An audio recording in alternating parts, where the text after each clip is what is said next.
And welcome to another exciting installment of the Terrorisk podcast. I'm here with Chris Divers. Hello. Yeah, we're having a grand old time. And Forgot the call signal. Forgot the call signal. what call signal? WNBC. WNBC, the Terrorist Terrorist podcast. The Terrorist podcast. If I really mastered the Mid-Atlantic voice, like trouble in the Mid-Atlantic and, during World War II. Oh, it's so easy. No, you can do the Mid-Atlantic thing? Mid-Atlantic speak? Yeah, like trouble across the Atlantic as Hitler spreads his forces across, the continent. That madman Hitler across Germany, spreading his forces into Poland. Let's hope that's all we see from them. And that's the last we heard of the Nazis. You would be good at it. I think it's because you probably heard it so much. Well, yeah. I like a lot of, not 50s, but I like a lot of 60s stuff, so. Yeah. All right, so for current events, this is more a local thing. If you're Staten Island, That local, Hitler is good. Okay, no, I'm sorry. that Hitler. the goddamn Hitler. So let's see, what do we got? Someone's printing ghost guns in Staten Island, which is really funny because I actually know these guys, the Noodleman brothers. Mm-hmm. They're Staten Island local dudes who did some stupid shit. I think one of them is known to have gotten abused by a group of his friends, getting molested by a broomstick or some shit, which is really messed up. It was funny when I was a teenager, but in hindsight, it was fucked up. That wasn't Noodleman. It was Noodleman. It was? I'm pretty sure. Oh, So- I wasn't there for that one. All right. So a Staten Island man was convicted Thursday of running a ghost gun operation that federal prosecutors say put the deadly weapons in the hands of individuals who should not have them. Really? So Brandon Noodleman, 33 years old, of Cotter Avenue in Richmond, he's a year younger than me, was found guilty by a jury in Brooklyn federal court on 3 counts, including manufacturing and dealing ghost guns and obstruction of justice. And then this is his younger brother, Justin Noodleman, who who our friends knew, Jordan and Yeah. all of his friends from that area. So Justin Noodleman, who's 31, was convicted earlier in the case with other co-defendants. The group manufactured and sold the guns primarily from a house on Corona Avenue in Oakwood. Near where Prosecutors I alleged. grew up. It was just selling guns out of Oakwood. Sure. Brandon Noodleman, referred to by at least one associate as Mr. Brandon, was the financial backer and shot caller of the operation, while his brother and a group of friends assembled the weapons, federal prosecutor stated. A third Staten Islander, Ronnie Mershon, 28, of Midland Beach, also was convicted in the case on federal charges, along with 30-year-old Michael Dedea of Tampa, Florida. U.S. Attorney for Eastern District of New York, Joseph Nocella Jr., issued a statement following the conviction, saying, in part, "Today's verdict is an important victory in our office's work to hold accountable those who seek to profit from the scourge of 3D printed guns, and underscores the Department of Justice's commitment to reducing gun violence." Next, the United States government for their legitimate manufacturing of weapons. Yo, this is funny. It was Brandon Noodleman's younger brother Justin and his friends who assembled the weapons and helped sell them under the direction of the defendant, the government said. They built compact concealable handguns, assault rifles, machine gun conversion devices, and so-called switches, said Bodapati. Bodapati? Then they sold them on the black market to people who couldn't or wouldn't buy a gun from legitimate sellers. Apparently they had code words too. They called they had a special code word called Nintendo. And that I was like, come on. Come on. Just stop texting. Don't call and don't text. Don't you people watch mob movies? You don't say shit over the phone. Yeah, but it was it's all internet shit now, Remember back in the day, buying weed, people would be like, how many, what was his name? What was it, Nate? He'd be like, how many CDs you want? Yeah. Yeah, it was Nate, right? For the code word? Yeah. Yeah. I think he used CDs. Maybe somebody else used CDs. But yeah, it's just those don't work. They still figure out what you're talking about. Just don't say things over the phone. AKs, angel cakes, like in Lord of War. Right. Exactly. I just don't. That doesn't. I mean, that gives some type of reasonable doubt, but still. But yeah. I mean, it's a problem with Staten Islanders. I think Staten Islanders are so desperate to be like gangsters. Some of them supposedly they made a lot of money. Sure, I'm sure they did. But I always think too, like, because I would probably do something semi-illegal. Don't drink that yet. Let it settle. Come on, look at that. I didn't know. Let it settle. All right, no, fair enough. No need to waste a good Guinness. Well, I'm sorry. I've been to the motherland. I can't. I mean, I'm not an Irishman, but I say the same thing about like white dudes who are like, like let's get a bottle of soju. I'm like, we have no meat. Why would you get soju with no meat? Like, we just might as well just get beer. And I respected you. Well, I respected you once when you said it, but I brought that anyway. Didn't say anything until you were quite sloshed, and we're like, all right. Well, yeah. I mean, at that point, it's like all bets are off. It's like we're gonna drink what exactly. we got, I'm not drunk yet. If I was very drunk, I wouldn't pay that much attention to your Guinness. It's also like if we were like, I this is how I treat drinking, right? Like, there's when we're sober, we try to get there's rules. Yeah, and there's rules. But then after you're drunk, it's like being at war. It's like, yo, we drink what we got, man. Yeah, exactly. You make do what you got. Yeah. Yeah. I understand. That's why we're early in the process. I want you to respect yourself right now, but later on, I don't care if you respect yourself or not. I think that's one of the biggest reasons why I know I don't belong in the military is because I know my first priority would, like, every day in service my first priority would be getting like a little buzzed, like a little drunk. Well, sure. How else are you going to convince me to do these things? I mean, you're not supposed to think like that though. As a soldier, you're supposed to be like, I should probably be sober. Yeah, because as soon as you start thinking, you're like, oh my God, what am I doing? What have I done? Even before then, I'd be like, oh, I gotta listen to this guy and do what he says. Yeah, and I wouldn't be able to do that, and that's why they have to break you down mentally and shit like that, and kind of just break you down and build you back up. Because maybe I'd just be better off as long as I'm never an officer. If I'm never an officer, then I'll be fine. I think you'd rather be an officer. Everyone would rather be an officer. Well, yeah, being an officer means you don't have to deal with all that bullshit. Well, but it means you probably have a college degree. Or your dad was in the military. There you go. That's the one. At least back in the old days, it was like that. I guess how it should be. I disagree. I mean, I don't know about the nepotism, but the idea of like, yeah, if you have a PhD and you enlist, you're not going to be. Well, yeah, that's because that's based on based on merit. Yeah, it should be based on merit, not like the first person in like modern human history to do that is Napoleon, because before Napoleon, any other like dictator or whatever. Everyone's the equal egalitarian. But anyone who'd ever been anyone who'd ever like been in control of anything, a general or a king or an emperor or whatever, all came from some type of royal family lineage, and Napoleon was the first one that made it based on merit, and I do respect him a lot for that. Yeah. And I think it's really important to the development of where we are as society completely. Like just to do away with. You mean a meritocracy? Right. Yeah, I mean in Britain supposedly like. It's not uncommon for like nobility, like dukes or whatever, to serve in the military. Well, yeah, but what do you think you do in the military? you know. As a Brit in the British military of all things. Well, yeah, sure. No, yeah, you serve in the military, but like you don't do like anything serious. You hassle people in Pakistan, I guess. Or traffic cop. Pretty much, yeah. Yeah. Or you sit on a base in Germany, or whatever. Oh. With your cousins, because British royalty are German. Sorry. If I could be stationed anywhere in military service, I would choose Japan or Hawaii. My cousin is in the Navy. He repairs helicopters in Japan, and he loves it. Mm-hmm. I'm planning on visiting him, but like, yeah, and like to me that sounds just like super ideal. Like that sounds wonderful, and he enjoys it. I agree. I would fucking enjoy that shit. Yeah. Even Hawaii, like even if it's not Japan, like Hawaii would still be. That'd also be a paradise, but yeah, they have a Banana Republic. They have Starbucks in Hawaii. Yes, there's white people in Hawaii. White people have destroyed that culture, so there's no. Yes, it's very accessible. Or maybe white people fixed it. Maybe. Did surfing come from Hawaii? I don't know. I don't know where surfing culture came from, to be honest. I'm not sure. I don't know if that's strictly. It seems very Hawaii coded.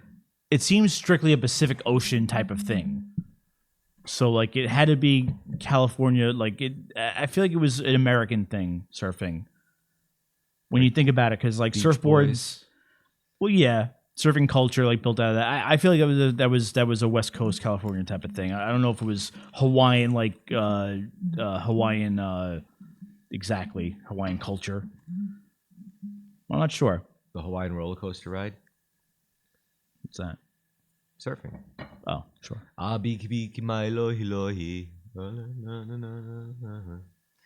That's the song from Lilo and Stitch.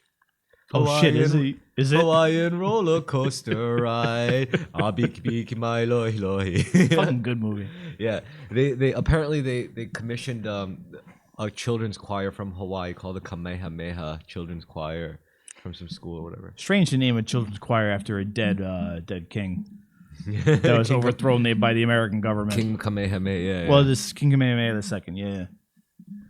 Ah, beaky You know beaky who really overthrew and took control of Hawaii? It was Dole, the Dole Company.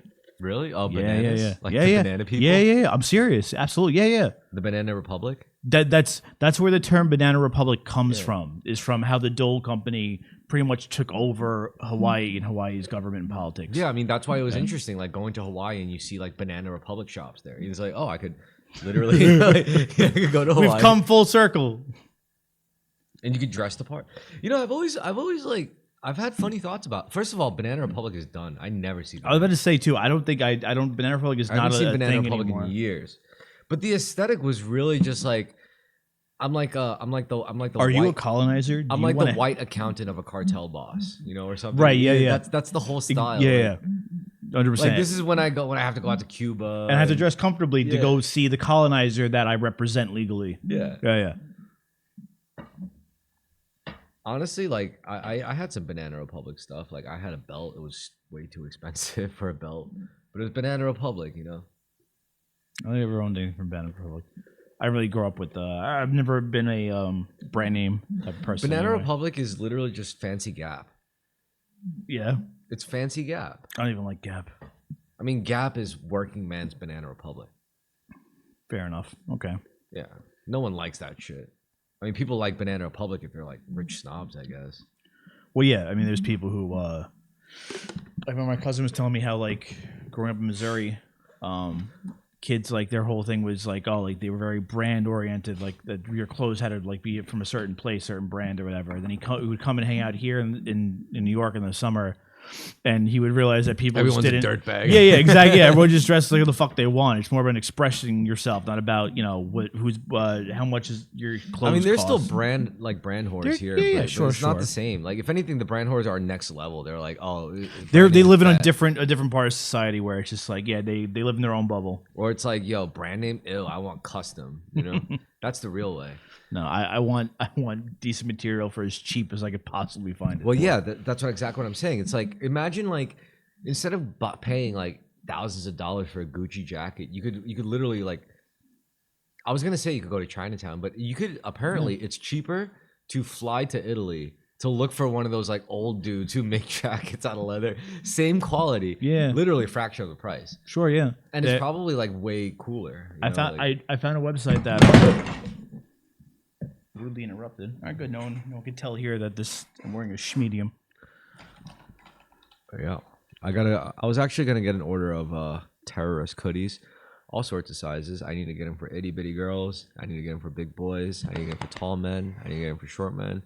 I have to get all sorts. Just give me all the hoodies and I'll give them to the bitty girls and I'll wear the ones for the big men. Yeah. Are they? I really like shirts and hoodies that just have the logo or the thing here or here. It's like that. Yeah, or the ones in the back. And for the girls, I'll get like a little crop top hoodie. Very good. For me too. Well, yes, I love wearing crop tops. you could pull it off. I mean, that crop tops used to be a guy thing, right? I don't know.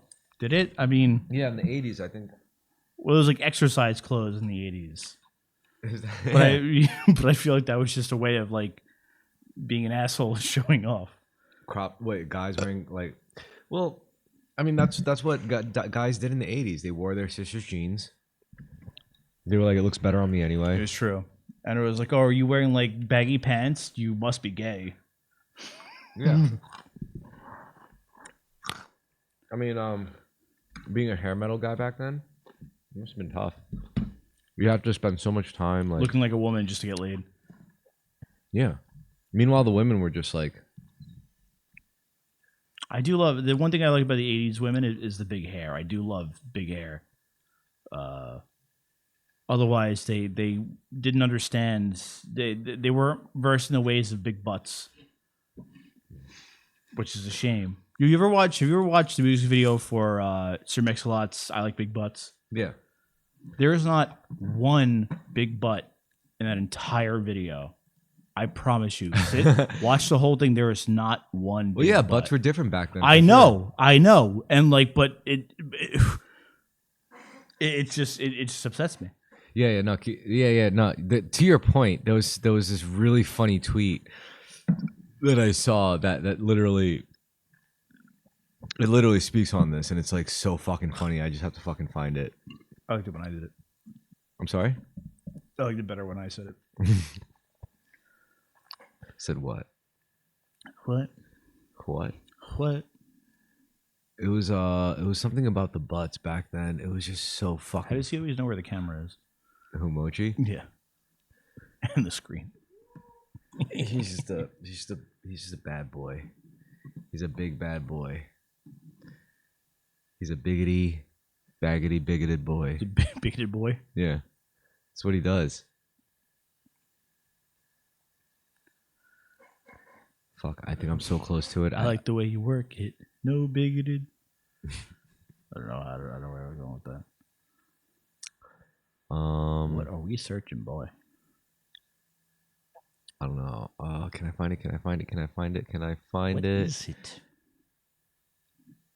All right, fuck it. I just have to describe it. So this guy Howling Mutant on Twitter posted this picture where it was like these three. It was clearly this like poster from the 90s of like these three chicks in like bathing suits, and like the three of them, their bathing suits had like a piece of the American flag design, so that when they were standing next to each other, It like, had one had the stars, one had the Yeah. That's right. Yeah. Okay. and then what was funny was like the caption. He goes like, "My barber." What a fun poster to put up in the men's bathroom, my barbershop. And then he's like, me at 13 years old, come screaming in the bathroom. He's like, ah! He's like screaming in the bathroom. You really, I remember being a kid, like being at like restaurants with like, in the men's bathroom, they have tasteful, like, old paintings of like naked women. It's just like, yo, I'm not. You can do that in here? It's so funny. You go back, you sit down for a minute. You're like, where's my salad? I gotta go to the bathroom again. I can't. Yeah, I remember my dad was friends with this like mechanic dude, and I was like like Important there for you if you're not gonna mess up. every time I was in the every time I was there, fucking it would always be off hours, so there would be no one there. So one time I was in the office while like my dad was talking to his friend. This is the first time I saw like a nudie calendar. So I was the first time I saw one was at my grandfather's flower shop. Yeah. I was just looking at it. I was like, wait, what? And then I like, no one was around, so I go and I flip through the next page. It's like the same thing. I was like, what? Yeah. And I went through all do this? And I went through all the months, and then like I was just sitting down, and then like my dad and his friend walk in. He looks at me. He looks at the calendar. He sees. He's like, you like that? I was like, yeah, that's pretty cool. He's like, yes. I was like, thank God. I was like 10 years old or 9 years old. I was like, yeah, it's pretty cool. Like. Wait. Oh, gotta wait. It was just really funny, man. It wasn't my first time seeing nudiness. It was just the first time seeing. No, but every time you saw it, like it meant something. Yeah. Because back then you couldn't just take out your phone and Google boobs. Yeah. It was art. Sure, yeah, it was art. Well, at least that's what they told us. I mean, I think a really badass collection would be like old school Playboy mags. Like if I ever saw a person with old school Playboy mags as a collection. When so actually this woman used to work for my grandfather at his flower shop when I was a kid. I was at that point I was like 12 or 13. She was across the street and her husband died, and she needed help like cleaning things out or whatever. So my grandfather sent me over there because I would he would have me do things in the flower shop, or he's like go to Amy's house and help her take stuff out of the room or whatever, the attic. And there was a fucking this guy had Playboys from like the fucking 60s and 70s. That's dope. Yeah. And I didn't I was 13, so I couldn't ask for them. But I took a really long time upstairs thumbing through them. I'm like, oh my God. I'm like, awesome. Yeah, I'm like 70s boobs. This is weird, but I'm like, I don't mind this. That's probably worth a lot of money now. I don't know. I think it had its peak, but but I don't know if it's. I mean, it could be. There's collectors everywhere, but that's something he collected that with that in mind, and I think she was gonna get rid of them, but obviously I was too young to be able to take them myself, so I don't know who got to have them. But I do know that I got to look probably through threw them away. No. She did give them to somebody. I remember. It's probably Johnny. Those are good. Yeah, they were classy. Yo, I will say this: like, if you jerk off to internet porn constantly, that might actually be bad for your psyche. But jerking off to like old school Playboy mags, I think it's different. I don't think it damages you as. Like, I don't think it damages you as much because you have to use your imagination more, and like you have to. It's. Well, it's also after you bust, you're like, all right, now I could read this really interesting. Right? one. Yeah, you're like I don't hate myself. Like I didn't like. It's like wow, I didn't watch a woman be completely like demoralized and like ruined as a person. Like. It's like, I jerk off to this photo, and then I read this article about how Marlboro cigarettes are like, their formula isn't really holding up to par these days. It's like The old days. yeah, right. That was good shit. And like my first ever experience with that kind of men's magazine was Maxim. So it wasn't like full nudes. No, but like it was just enough where you weren't sure if you might get it. So I remember, that 7-Eleven on Forest Avenue in Bradley. Yeah. There's a guy that works there. He's worked there since I was a kid, since I was like 10 or like even like 10 years old. My buddy lives like down the street and he grew up there. So like we used to go in there, like we go in there and like I remember my friend stole a bunch of Maxim magazines. We were like, yo, bro, we're gonna get some fucking tits. Yeah. And whenever I go No there, tits. It's like there's no fucking yeah, tits. we were like, what the fuck? And like we realized, I'm like, he let us steal it, so we knew there'd be no tits. I mean, but I see that guy, like whenever I go there, he remembers me and I remember him. Yeah, He's you still- didn't see no yeah, titties. yeah. No, we're friendly. It's just like, hey man, what's going on? He's like, hey kid, how you doing? How's everything? Yeah, no. When I first saw the Maxim magazines in my dad's apartment, because my parents were divorced, so it's like a single dad's apartment. You're gonna see Maxim magazines, and I was thumbing through them, and like the cover page was what it is. It's like some chick who's like super hot and like, and you're like, oh, nice. Let's check this out. And then I was reading through it, like taking a shit every time, and I was like, this is interesting fucking shit. Like this is good shit. I never read them. Or I read like, some of them. well, my mom would get Victoria's Secret magazines, and which always confused me because like it's just like how like this like how do women buy underwear like this? Like it's because I want to look at it. Like I would take them sometimes, and like it's like I want to see this, but like I just never was like, oh, that material looks comfortable. But I guess women see models like that and like in those underwear. Yeah, They think of it more economically. sure. Well, obviously, yeah. It always just like it didn't make sense to me. Well, it is also like pure consumerism, like the ads with the cigars, the watches, Sure. the drinks, and all that shit.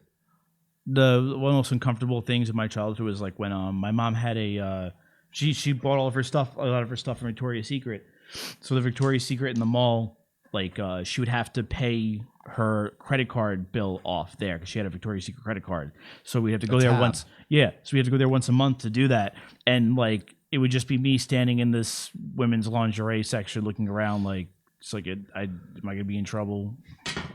Closing out the tab. Yeah, but like, she would have to go there once a month. So when I got old enough, she's like, "Just wait in line for me." I'm like, I'm gonna get in trouble. Like, No, I feel that. I've had to go to Victoria's Secret alone with no lady present, just to But they understood because it was like in December, and I was clearly gift shopping. It was a lot right? of When they see you alone, like when I was older, I walked in there Shopping for a gift, Yeah, are we? yeah. It's like no, it's Yeah. just for me. Yeah, no. No, I plan to wear it myself. Actually. Yeah. If I went, if there wasn't such a thing as internet shopping, I would go in there now and be like, oh no, it's for me. It's for me. And it's like, sir, I don't think Because I want to see what they look at. No, because I want you. them to look at me like A's, right? A's. I wish, honey, B's. It's getting bad. I need something wide, a wide BW, a wide B. With a lot of frontal support. Yeah. I'm trying something out. My God. I mean, yeah, Victoria's Secret. I mean, gift shop. Honestly, as a guy, I think it's becoming clear. Like, guys really don't like excessive lingerie. I don't think guys like that shit. Women like it way more than guys. Exactly. Do, for I sure, think women like it more than guys. Because I've had a woman ask me like, what do you want me to wear? I'm like, I don't know, nothing. What are you talking about? I guess nothing, Yeah. Laundry is a little excessive. Because like it's as long as I'm not paying for it, it's fine. That's what you want to pay for because you're gonna make me happy. Because it'll make me happy for about 10 seconds. Lingerie should be more rippable. Like that's why I like fishnets, because fishnets are like you can put them on and be like, oh, like I appreciate the hard work that you've done wearing these. Now I'm going to rip them because they don't cost that much, and I don't want you wearing clothes anymore. I really like perfume. Perfume's cool. Yeah, my perfume is cool. I feel like with women, it's more like I like their natural scent a little bit more than anything. Because I feel like perfumes are very like, especially women's perfumes aren't like, I don't know. They don't. I don't find them as seductive. It's as not I about think the they seduction are. aspect. It's more so, it's like art, you know? Well, like a lot of common scents are like powder. I don't like that powdery women's. Smell? Like Yeah. the department store smell? Yeah, because that's what it sounds like to me. Yeah, I just don't like that. I mean, fruit and stuff like that. That works better, I guess. Well, that's why I like it, because it reminds me of a simpler time when like my grandma and my aunts would drag me to like Macy's during the holiday rush and back like way back when I was a little kid in the 90s. And just that smell and the vibe. Every time I smell like the classic Calvin Klein scents, like Essential or CK, whatever, like that shit, it always makes me think of those old days in the Macy's. I don't like I don't like the smell of like tanning lotion and things that smell like the beach Like because I don't, because it reminds me of like being a kid and like being around like just like older Italian women in their 40s and like it, I don't know, like that combined with the smell of like pina coladas and cigarettes just make me like sick. Well, I knew this guy from a fucking Facebook cult. He was like known to be obsessed with like feet and armpit. Like Yeah, with that's a chicks. big thing. Yeah, And then he was like, and then they were like making fun of him. He's like, listen, feet and armpit is the only place that doesn't smell like something that came out of a supermarket. So that's where I go. Like, I understand. I know, like I somebody explained to me feet like a bit later in life, and I understand how it comes about. But armpit makes a lot of sense because, like I just said, I like a woman's natural scent a little bit more than I like perfume. So like, and like that's where that you're gonna get that pure type of smell. Honestly, like that's not that I'm into armpits, but I get that logic. Yeah. Like that's their smell in the same way like women like a man's natural smell, which I didn't pick up on until I stopped smoking cigarettes. And women were like, "Oh, you smell nice." I'm like, I don't know what you're talking about. Well, the more uncomfortable part is that different races also like tend to have different smells. They do. They absolutely do. They 100% do. It's not even like it's really just because the skin the cells in the skin process bacteria in a certain way where like their cells excrete it, or the bacteria itself excretes certain things. I remember I was at an Indian restaurant with a friend of ours, and he had dated a brown girl, and I had been with a brown girl, and this waitress walks by, and I just caught this whiff, and I couldn't help it but like catch it and like look at her, and then as I turn away, I see my friend do the exact same thing, and I'm like, dude, was that? Yeah, and he's like, yeah, like that's that smell, and it's like, yeah, that's what brown women smell like. Yeah, it's not in a bad way. It's just like yeah, that's what like that's. I think with Indians in particular, though, a lot of it has to do with the diet. Oh, absolutely. Well, I think most of it has to do with diet. It almost mostly has to do with diet and things like that, like 100%. But the East Asians are weird because the East Asians just don't smell. They don't smell like anything. It's something to do with the skin bacteria. It doesn't excrete the same kind of compound. 100%.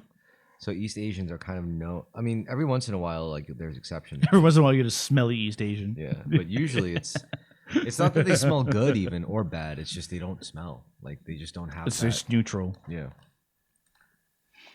So there's that. I mean, I guess there's some perks. It definitely is mostly diet based. You're absolutely right about that. Yeah, East Asians are popping off on Twitter at the moment. Like everyone's like talking about East Asian because it's like, you know, that's not in this day and age you have more East Asians in America who have a better grasp on the English language than you did say like early 2000s or even in the late and I guess people also more knowledgeable about the different areas of East Asia and like where people come from and stuff like that.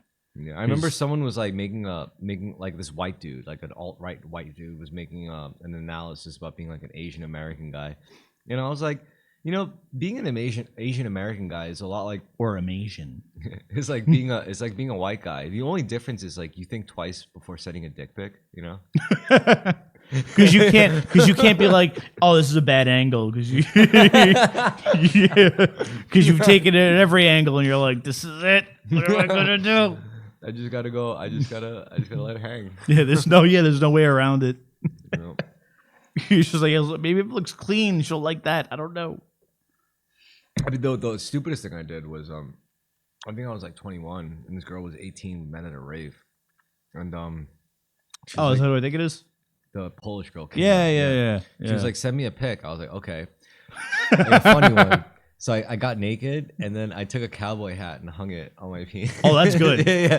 That's a good picture. I think that's what won her over, honestly. Oh, dude, I 100%. think that's really what. That's good. Because she wasn't expecting it. She was like, that's hilarious. That's dude. because she's just thinking either I'm going to get a regular picture or I'm going to get a dick pic, which is going to be great. Yeah. Or like that was good.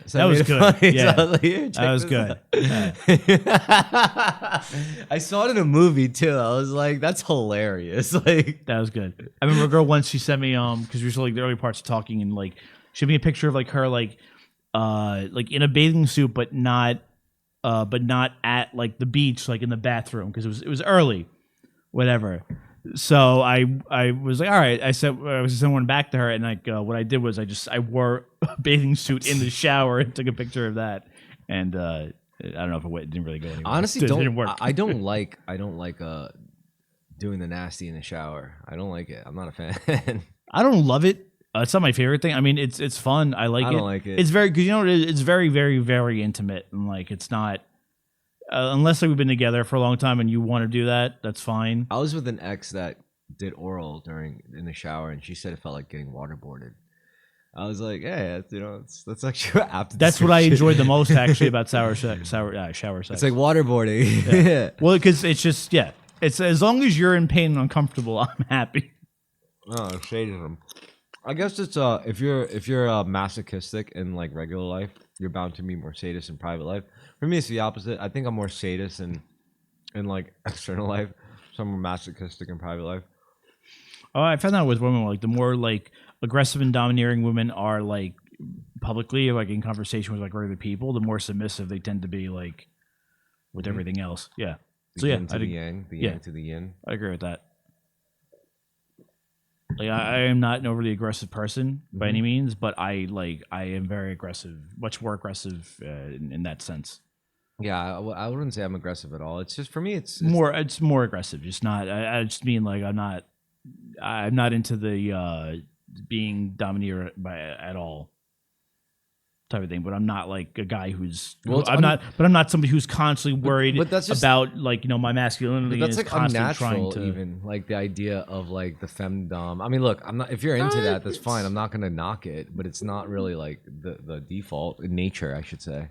Maybe it's the default nature, but it makes sense when like it makes sense to me that people would be like that, and that's fine. It's what it is. Doesn't matter. I think it's normal as a guy to want to be domineering and to be kind of aggressive and so do I, yeah, because that's just how I feel, and I just think that's how things are. But not everyone's wired that way, and some people get. But there's people that make the the people that are like argument that get tired of being that person all the time and want that type of release. Anytime you talk about anybody who's ever like any guy that that's ever like that is straight, obviously, and has been only with women, that's ever like been more willing to do something like that. Like that's always what they say. Like you know what? Yeah, I just want to try something different, or like it's because this is how I am all the time. So I understand it, and it's fine. It's what it is.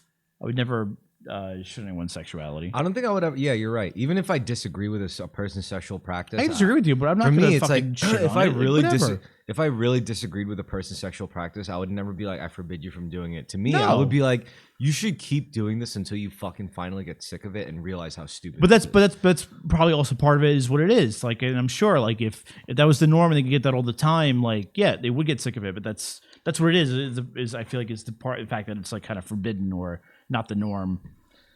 Yeah. I mean, there's also like really funny ethical thresholds. Like, for example, like age gaps. Like people feel very strongly about that. They're like, oh, like as a 30-year-old man, if you're dating an 18-year-old, like you're sick. Which is really funny because I don't agree or disagree. It's inappropriate. I wouldn't say like you should. Obviously, it's legal, so it's not like you're a bad person. You should be in jail, but like it's there's things to think about it. Yeah. Yeah. And like if it's a kink, I don't know. I don't know. I stay out of fucking people's business. I don't care. As long as everyone's a legal consenting adult, I don't give a shit. Like Woody Harrelson? Not Woody Allen. That's a little different. Yeah. Because he raised her as a child. That's a little different. What was really funny was you know that that show that the Facebook the online thing called like Subway Takes where this asshole like with a stupid little Metro card microphone. Yeah. I hate that guy. I can't stand him. I fucking hate that guy. I can't stand him. I hate his show. Yeah. And like everyone on my Facebook who's like not from New York City, they exactly. love it. And I'm like, I know you. exactly. If you actually knew this guy, like not him specifically, but people like him in New York, you would hate them because they're not real. They're not real. They're not real. They're not from here. He's like, everyone's so unique and weird. I'm gonna fucking fuck you. I'm gonna go sit on a very safe subway line and interview people. Like you see some girl from Connecticut coming and say, I think that the most important thing about life is sex. I'm like, shut the fuck up, you stupid bitch. I know. I can't. I know. It's so funny. I hate him.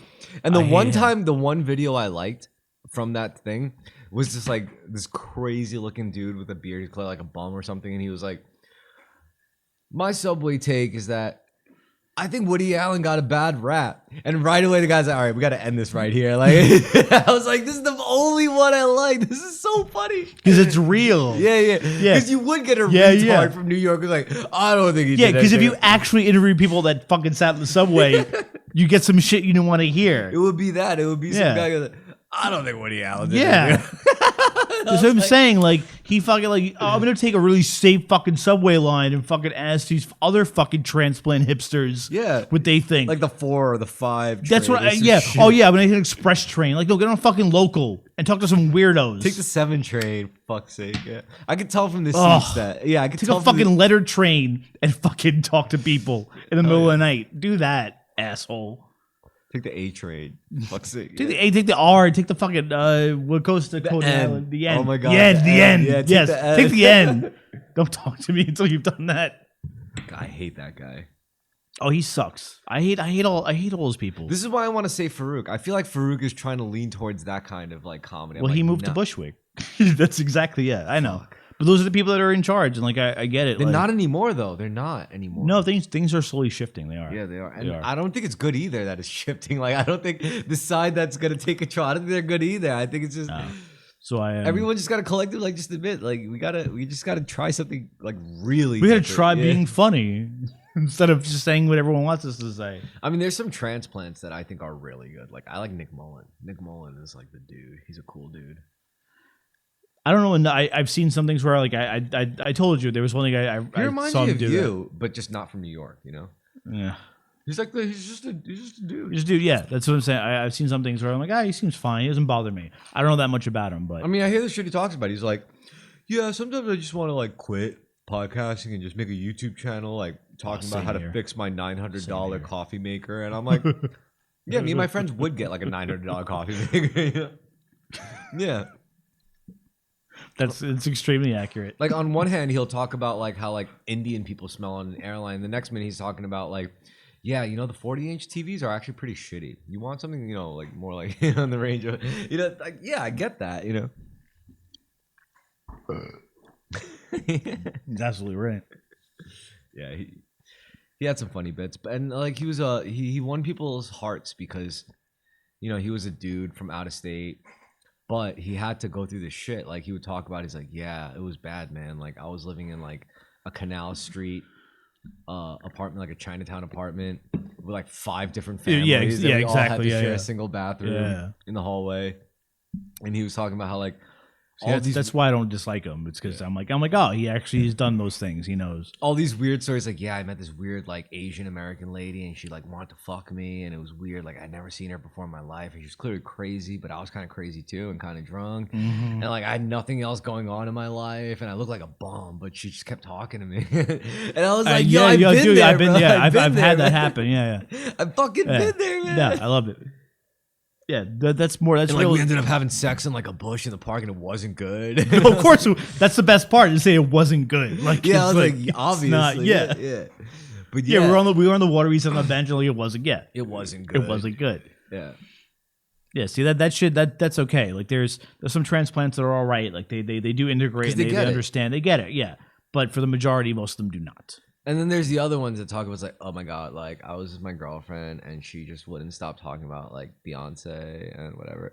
But those dudes, they come up with because they're so like all about like the superficial aesthetic shit. So they're they say Well, that's why they come here, because they're superficial. And but they it's say about, some funny shit. They were like, yo, I was in Bushwick at this like Asian fusion restaurant and this like Japanese guy walks in, but he was like dressed like a fucking like Hasidic Jew. And he was like, this is real New York style. I was like, that's hilarious, actually. Because I could imagine like a guy from Japan like hanging out in Bushwick. And he's like, this is real New York style. He's like, I went to this ramen place like a year or so ago, like with some friends of mine. Like we just eating there, and like I just started like just listening to other people that were in the place, and like none of them were from here, and it was driving me crazy because they were talking about like the style of things and like the street, whatever. Like people don't really respond to that. Like I remember back in California, people did this. I'm like, oh my god, I'm like, leave, get out of here, I think go away. in Manhattan, especially like the There's no New Yorkers left in Manhattan. Of There's course. there's no New Yorkers in Manhattan. So it's just like which transplants you tolerate, and the transplants, like the women, especially that I know that I would get along with, like any woman, anywhere between like like around like 4 p.m. to 7 p.m. If I see them walking around the streets and they're holding a yoga mat, like a rolled up yoga mat, I know I could get along with them. Like That's a little different, yeah. they're always chill bitches, because they're moving along, they're doing their shit. Like Yeah. it's not. They got their AirPods in. They got their they're just trying to get to their stupid fucking hot yoga class. Yeah, or as whatever. long as like you like that New York mentality where like you're doing your thing and you're ignoring everything around you, like that's like okay, you've adapted. Mhm. Yeah, but it's when you like going around like everything here is so like weird and like kitsch or kish, whatever the fuck that word is. It's like no, just the fuck up. Yeah. Close your eyes, keep walking. Yeah, like the out of state bitches who are just clearly like or the ones who are like jogging in like crowds in Manhattan. It's like, yo, Why is everyone looking at me? like they clearly come Isn't there a safe neighborhood for women to jog in naked? No, but there isn't. There isn't anywhere in the world. What that tells me is that like where they're from, maybe they had like way more opportunities to be like physically active, but now that they're in the concrete jungle, like they really have to focus on like physical activity. Well, yeah, because if you're an 8 in Tennessee, you're a fucking 5 here. Same thing every time I leave New York, I'm like a 5.5 maybe is here. But whenever I go to any other state, I jump like 2 points. It's great. Yeah, I would love to go to California Ugh, just to hang out. ugh. Not crazy about California. The idea of California, it just sounds like New York with worse people and better weather. Yeah, but that's like LA. What about like Southern California? All right, so it's different. I mean, more so, I would not. LA, I have like almost no interest in going to. But yeah, like I have an aunt that lives in San Francisco. San Francisco still sounds interesting. I'd go there. San Diego is nice. Southern California, yeah. Especially. I think the ideal situation for me is like, yo, I got a DJ set in LA. Go there, meet a bunch of people. It's like, all right, now let's go crash at our friend's place, like like on some cliffside place, like a house. That's what people do, yeah. Because over there, like the rich people and like the creative people, like it's a little bit different. Yeah. Farouk just went over there to do like a set or two, and like he stayed at some friend of his in comedy's place. Yeah. So he enjoyed it. I feel like Farouk would be a better producer than like a performer. I feel like he would enjoy it more, I should say, not better. I feel like he would enjoy it more. I would just I don't maybe he would just enjoy it more, but I don't think he'd be a good producer. I just think he has a harder time conveying things to certain people. Things that are in his like in his mind or things that he wants to play out. I think he has a harder time explaining it to other people. Like to me, it works. I understand if he's explaining it to me. I think I'm a better director type producer or whatever. Well, yeah, would be the a director's performer. job is like, I like the director's role too, because you just get a checklist. It's like, because I mean, just for the fact that there's an objective checklist doesn't mean it's not artistic. It just means like we need a wide shot, we need a pan shot, we need a close up, we need. I helped film a sketch for like these comedians that I didn't know, and like literally I was just brought in. She's like, hey, we just need somebody to sit behind the camera and just tell us if everything's in shot, blah blah blah, right? So they rehearsed, and I'm just sitting and watching the camera, and I'm like, hey, to the person who wrote everything, I'm like, hey, do you mind if I give you some pointers? And she was like, I don't mind. I'm like, all right, cool. I'm like, you should move in this way, you shouldn't when you take that thing and you pull it up, don't take it from under the table, take it from out of the shot. Like I just gave notes like that, and she was cool with it, but like one of the actors wasn't he just got very pissy because I was telling him how to do his fucking job. Who is this amateur? No, yeah, literally, he was really nice before, and that's how he sounded. He was really nice beforehand, and he started getting really fucking pissy with me during it. And I was like, oh, I'm like, this is where this happens. And then after it was over, he was much nicer to me. Mm-hmm. And I was like, oh, I'm happy with what I did. And then I left, and then somebody else directed the rest of them. And then a couple days later, I'm like, oh, how'd it go? And he's like, the ones that you directed are the only ones that we actually posted, because the ones that the other guy directed, they fucked up completely. The sound wasn't right, nothing was right. I'm like, yeah, because I like Foley work. That stuff. What? Foley work is fun. What is what's work? Foley work, where you do the sound effects for scenes. Oh, okay, I gotcha. I didn't do that. I was more so I just know shots and angles and things like that. I feel and comedic timing and stuff. Oh yeah, to me it's just well, it's everyone has to work together to make the pieces. Even the director has a 100%. checklist. Yeah. And it's well, because that's the thing. I took their checklist, the person that wrote it, and I the trick is to figure out how to explain it without offending anybody that's that's performing things, what the vision is. Because also once I get something a vision in my head, that's how I want it, and I feel I can explain it. But then that's all I want to see. I don't want to see anything different. No. Well, I was explaining this before with AI tools.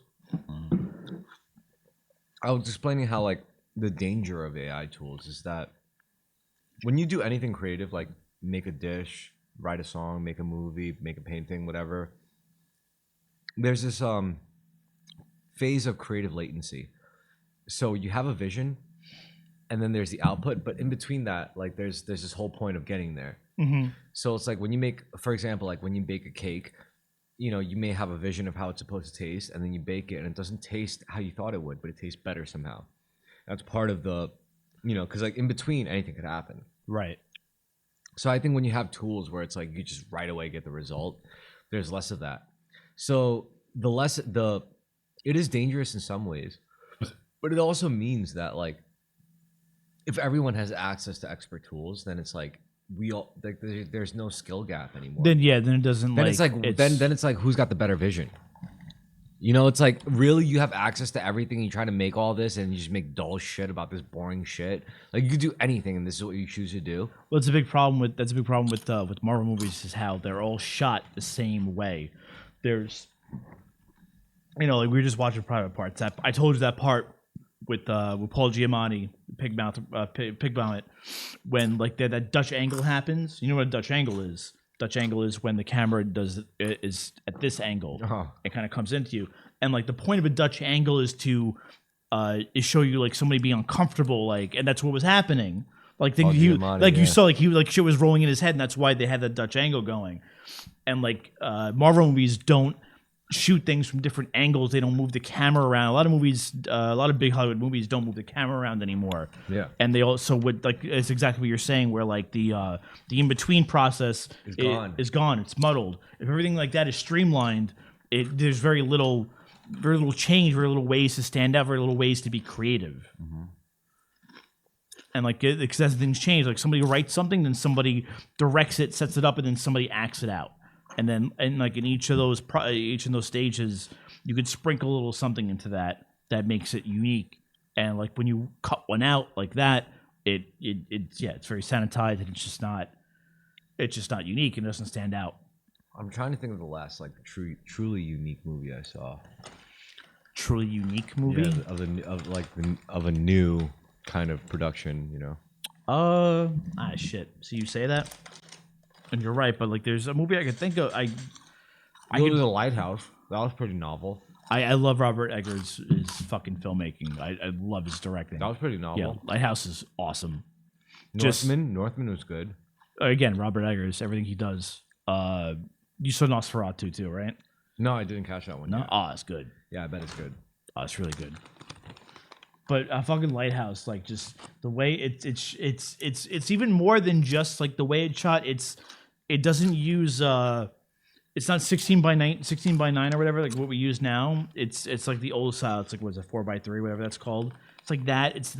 It's black and white. It's just the fucking the what's his name's monologue is one of my favorite things I think in anything ever. Willem Dafoe's when he curses him, like because it's fucking 2.5 minutes of just his face and him talking straight, no cuts, no changes. Fun fact: did you know that Willem Dafoe apparently has like a comically huge penis? Yes, I've heard Everyone, that. it's like everyone who I've asked about that, they're all like, "Yeah, Yeah, I've heard that. Yeah, I've heard about that." I think it started with Apocalypse Now. I think. Apparently, he has such a huge cock. Like there were some roles where he had to wear a smaller cock because of how doofy. He'd wear a small stunt cock. Just because it looked his natural cock was so big. Stunt cock. Yeah. I mean, like people talk about like Chuck Norris dying, but I think like when Willem Dafoe dies, like we'll be a lot more upset. Well, yeah, because he was actually a good actor, whereas Chuck Norris is just. I think Chuck Norris was overrated. Well, yeah, he was a meme. He was a meme. Yeah, name me a Chuck Norris movie. You know, like everyone. Name me a Chuck Norris movie. Bruce Lee. Yeah, Enter the Dragon. Is that's the one he's in? Enter the Dragon with Bruce Lee. I think so. Yeah. I see you're not even sure. That's what I mean. Because I also know that there's a movie. There's a Bruce Lee movie with Chuck Norris in it. Yeah, but I don't know which one it is. I mean, when and I'm in a group chat and they were saying like they announced it, I was like he's kind of overrated though, and they were like, "What are you talking about?" Blah blah blah. He's a like, fucking meme. He was like one of the first memes. No. The way it was described to me, he literally said he was like. He made a bunch of bad movies, but he made like a huge He's like Jean-Claude shift in internet culture, and I was like, so he made a bunch of bad movies and just made a bunch of funny memes. Like that can't be the man's legacy. Like he's Jean-Claude Van Damme without the memes. If he didn't have those good memes, he'd be Jean-Claude Van Damme. But I like Jean-Claude Van Damme. Oh, so do I. But I wouldn't cry if he died because most of his movies aren't very good. And the movies that I think are good are comically good, like comically bad. Like Bloodsport. No. Oh, Bloodsport's good. Bloodsport's fucking pretty cool. Hell yeah. Everything else he does, like Time Cop, terribly, laughably bad, but cool. Still good. Good fight scenes. I like the movies where he purposely plays up the action hero, like ironic, like sarcastically. Those are almost all of them. Yeah. Now at this point, yeah. There's one movie, I forget actually, I forget what it's called. But there's him like his twin, and like he has a twin that he doesn't know about. They grow up separately, and he plays both parts, obviously. But they both have the same accent, and it's like, dude, that doesn't make any sense. Like you wouldn't if you both grew up in different places. You wouldn't have the same accent. I like the movies where he plays like an American born guy. I know, because it's just like, dude, you're not. Please, just stop. Just you're not American. That's okay. You don't have to be, but just be honest. There is a more American Jean-Claude Van Damme. I forget. And his name is Chuck Norris. No. Like Steven Seagal? No, not Steven Seagal. Oh, thank God. Okay. No, there's no one that. He's in a David Cassidy. No, not David Cassidy. Fuck, he was in a ninja movie, American Ninja or something. I don't know. American Ninja. Yeah, or Ninja. Maybe the movie was just called Ninja.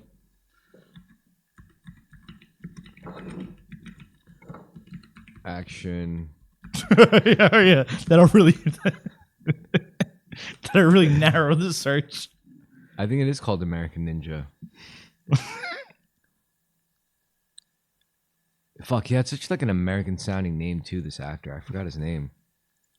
Joe Brooklyn. Michael Dudikoff? No, that's not his name. No. Who's that? No. Fuck, I forgot what. You ever see What's that movie called? All movies about Jesus, aliens, Michael Jackson. What's wrong with the internet? Jesus Christ. We are wrong with the internet. Yeah, probably. David Bradley, Michael, American Ninja Series, fuck. Sean Davidson. I remember American Ninja 3. Yeah. Is that who I'm thinking of? Sean Davidson? Maybe not. There's Chuck Norris right there. Yeah, I mean, yeah, naturally. Yeah, this is one American action hero. I forget, like something Atkins, Mike Atkins. Atkins. No. Yeah. So B movie star. Yeah, B movie star. Maybe that's what his name is. No, that was Scott Adkins? I was saying I'm trying to think of what his name would be. Yeah, I think this is the guy, Scott Adkins. But he's not on that level. No. So 2010s, 2000s, yeah, no, that guy's 49. Yeah. This is the guy who I'm thinking of, though. I think he's like pretty good. Yeah. Scott Adkins, I think. Yeah. This is the guy, Scott Adkins. You should see some Scott Adkins movies. He's like not a bad dude. Yeah. I like modern B movies. Usually aren't good. I like 90s B movies, 80s B movies, because those are spectacular. What I like is the bleed over between like 90s B movies to 2000s. Like there's this weird era There's a small like time before like things changed. Yeah. where you see like some of the new guys like oh my god, this isn't really a clear example of it, but just as a side note, do you remember the Dragon Ball movie? Yeah, I never saw it. You never saw it? No, I never saw it. How could I? I know what you're talking about. How could I? How could I see? You that? gotta watch it, man. No, I won't watch it. You gotta watch that movie. No, absolutely not. You ever watch Shameless? Yeah. Remember Steve? I know who's in it. Yeah, I know about the movie. I saw clips, but I won't watch it because I know what happened in it. So did you know that Goku is played by Steve? Yeah, white guy. Yeah, and Bulma is played by Fiona. Yeah, I know.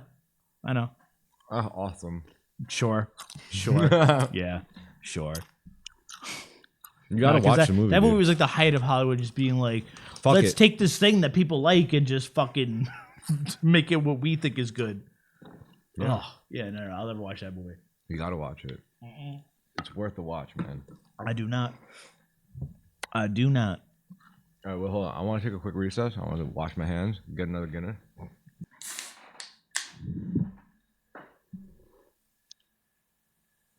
You can have that. Oh, okay. I have the one that you sipped. Yeah, right. Just to preserve it, add a little flavor. Yeah, sir. I'll bring Guinness again next time, but I'll bring my Guinness popper? Nitro Surge. Nitro Surge Guinness device. Yes. Again, available only in Ireland, the UK, and Singapore, I think.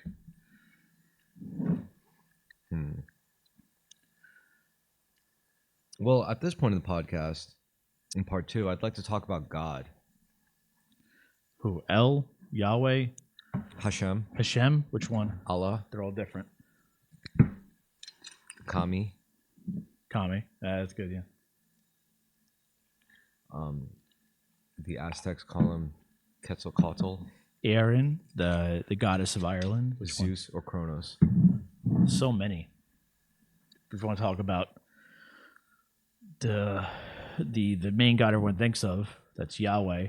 Before Yahweh, there was El, who is the main god of all the cultures and religions that came out of Ur and like Mesopotamia and stuff. I did recently hear of this argument about like how atheists, it is possible for an atheist to really care about like sincere morality and goodness. Well, yeah, of course it is. It's not like that's what I hated like as a kid. But it's like, still different. It's still not quite as potent as a person who's good and under the face of God. I disagree. I think so. I think it is different. But there's caveats to it. My personal opinion is that like if you're a guy, I can't speak for everyone, but as a guy I can speak for guys, you know, like I am a guy. So I could say that like if your life is going really bad, like really poorly, you probably shouldn't lean towards belief in God. You should be more like Nietzschean in that aspect. That's usually what happens. But if your life is going good, then you should start believing in God. That's and not when you usually what reverse happens. it, that's when bad things happen.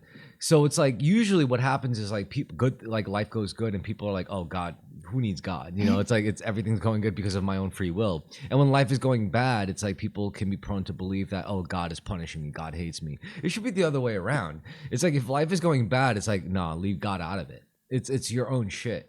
When life is going good and you're tempted to be like, this is my own shit, that's when you should be like, nah. Yeah, but I mean, think of it this way: like, let's talk about like televangelist type people, or these super wealthy, fucking super church people who pretend God's everything about their life and life's going well for them.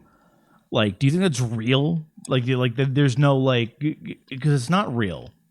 They look at themselves and go, well, if my life's going so well, everything I must be doing is right, and everything you must be doing is wrong, or it's part of God's plan, and it's I don't know, it's just an ingenuine like superiority thing, like it doesn't people but listen, if it's people who fall back on religion to explain certain things about their life or where things are bad people. But we're not just talking about religion, because you don't have to be religious to believe in God. No, you don't. But that's usually the crux of it. Like that's But what people not, but it's people not don't. always. But people but people usually don't fall into people people don't just all of a sudden start believing in God and don't follow organized religion. Usually they follow an organized religion.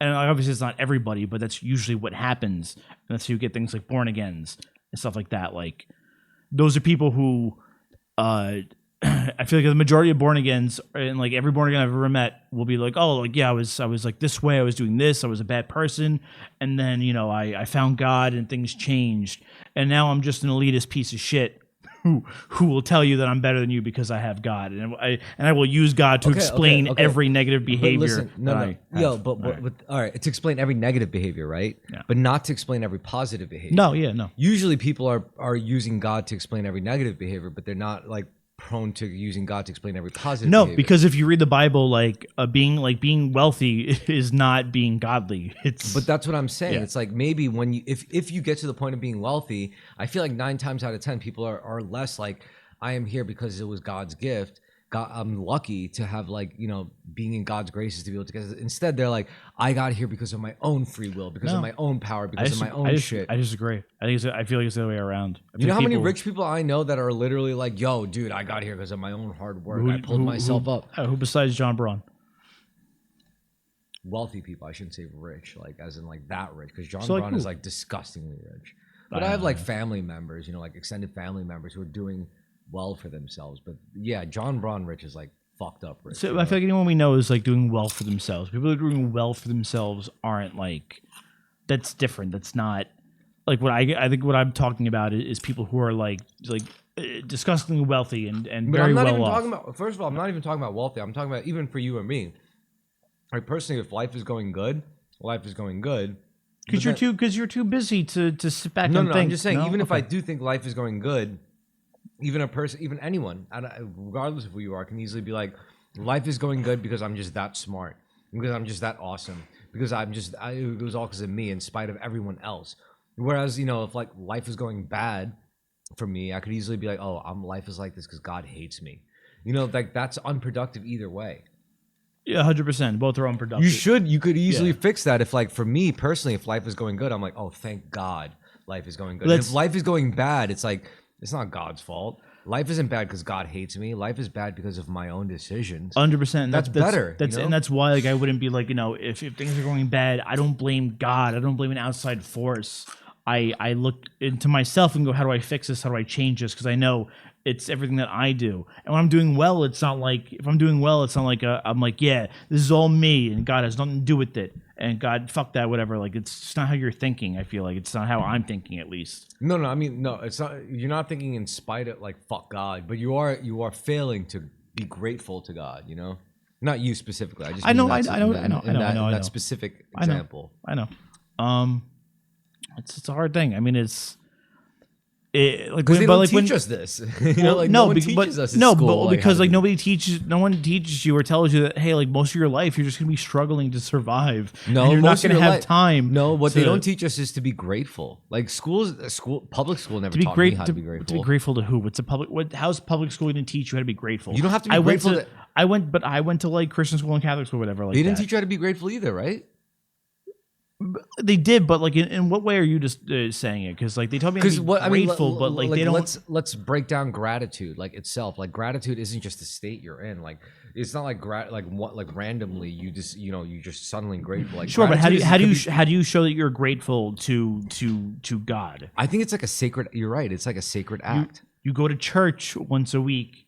you give 10% of your income, blah blah blah. Like, But gratitude that's the gratitude. But gratitude is not dependent on God. Like, for example, like let's say you're an atheist and you go through a near-death experience. You're like, holy shit, I'm so thankful I didn't die in that. It's like that could easily, and like they might not believe. How's the God. school supposed to teach you that when you're fucking 8? I'm just saying gratitude is probably divorced from just religious belief, right? No, not at all. No, gratitude is very intertwined with religion. That's Is the it? point. Is yeah, it? that's the point. I don't think that's, so. Yeah, it is. That's why, like, I think it's spiritual more than religious. No, I mean, like, I'm talking about religion. Religion is very, like, what I think. What you're talking about, and the way I think of it is spiritual. Religious, yeah, it is spiritual. It's yes. spiritual, yeah. But religions, it's not about that. The way they teach you to show gratitude is by going to church once a week. What I'm suggesting throwing is like, fucking $5-6 in that fucking basket. but maybe as it gratitude comes is more around. primal than that. Maybe it's more primal than like our like contemporary understanding of the concept. And maybe cavemen even felt like this.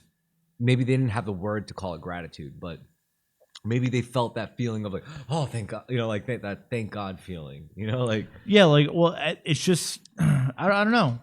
It's I mean, I feel like it's really maybe just a realization that, like, my work ethic and skills have gotten me to a certain point, but there's also this unexplainable part that's also helped me get to there.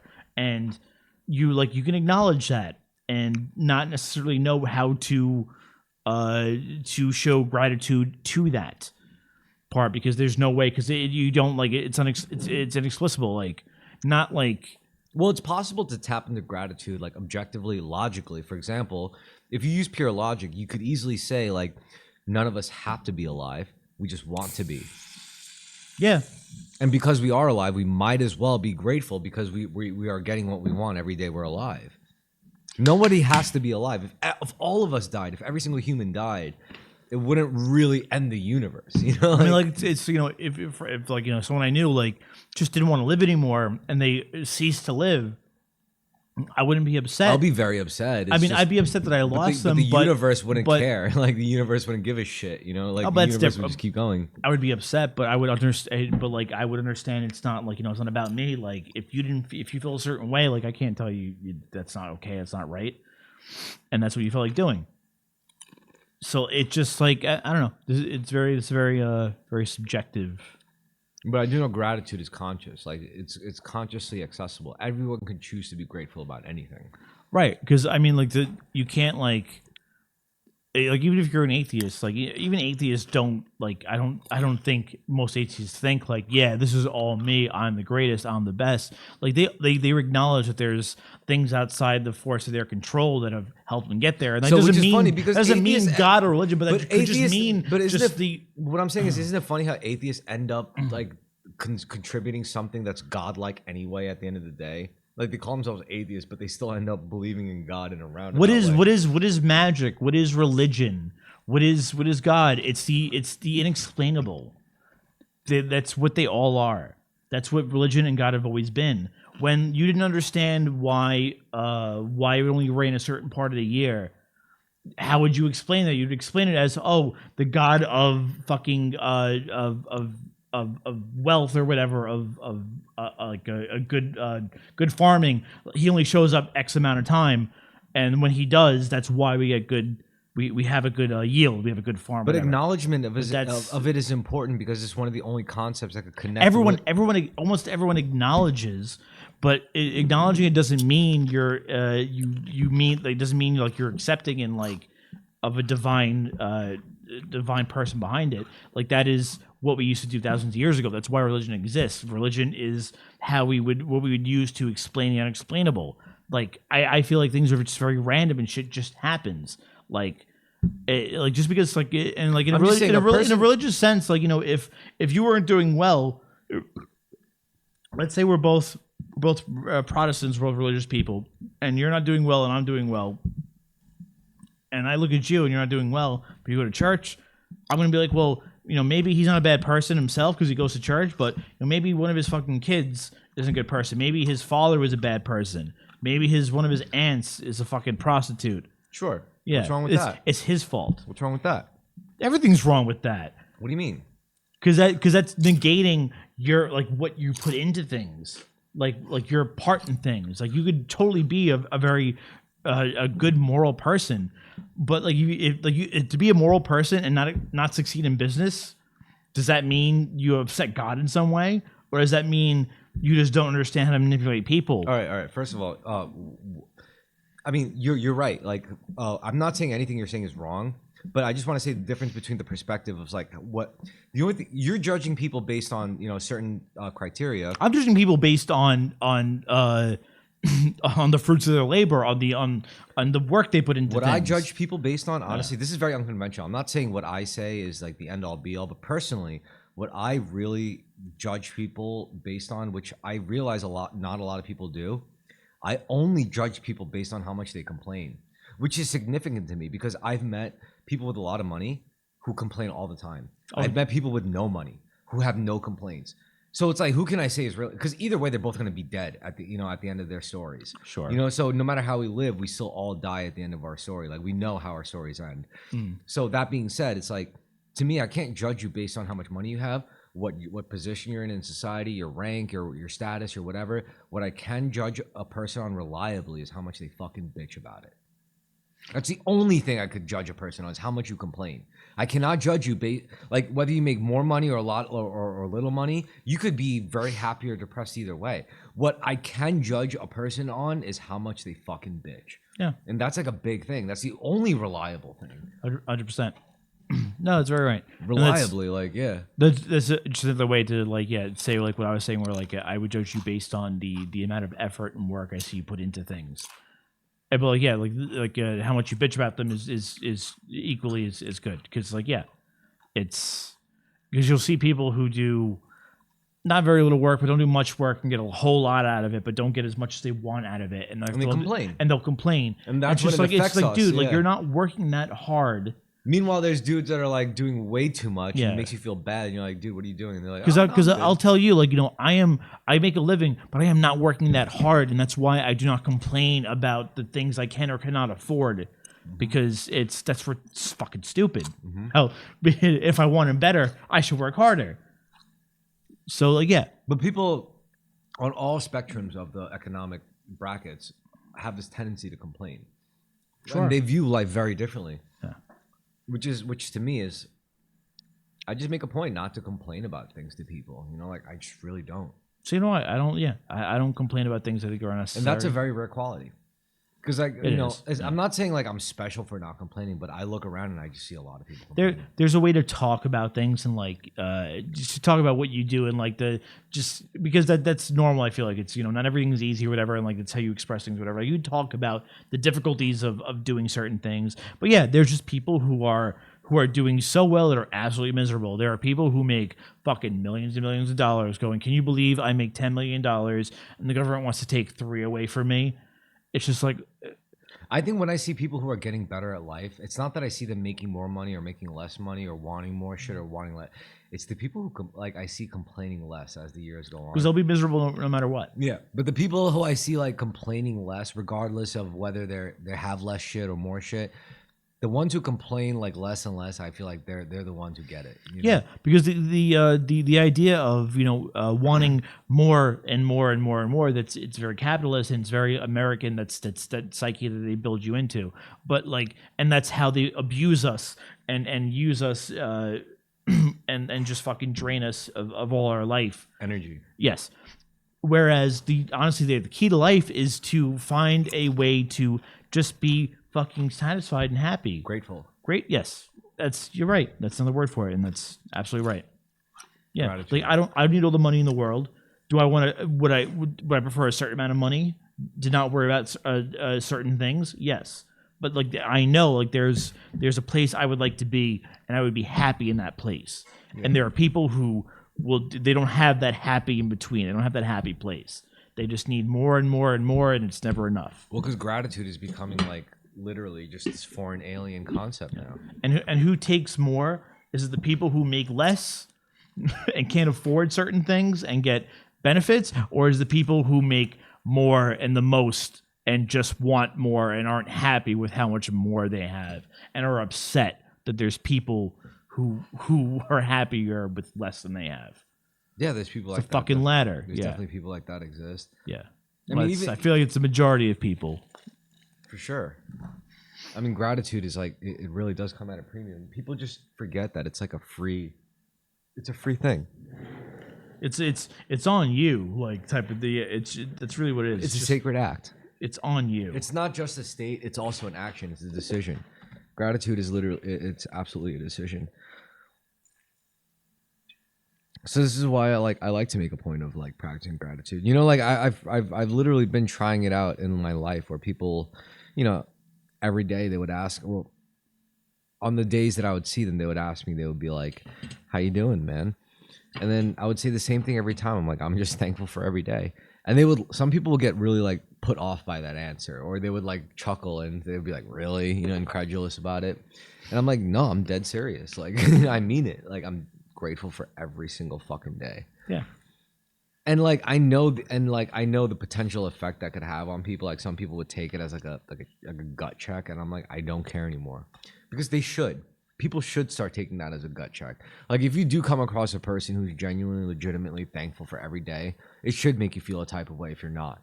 And I want that to like make a chain reaction. I don't care if some people hate me for it or whatever, but and I can empathize with them too. If someone hated me for saying that, like, I'm just thankful for every day, and they're like, oh, blah, blah, blah, like, I would empathize with them. Like, I wouldn't outright think they were stupid. I'd be like, yo, I was right there with you at one point. Like, let's talk about it. You know, like, Right. I'm much more so like the type of person like, let's just talk about this. Like, and like that's, and the freedom to be able to, for someone to feel one way and say how they feel, and like, and then for someone else to be like, no, I don't like that. Like, let's figure out why this is, or let's find a middle ground. Like, yeah.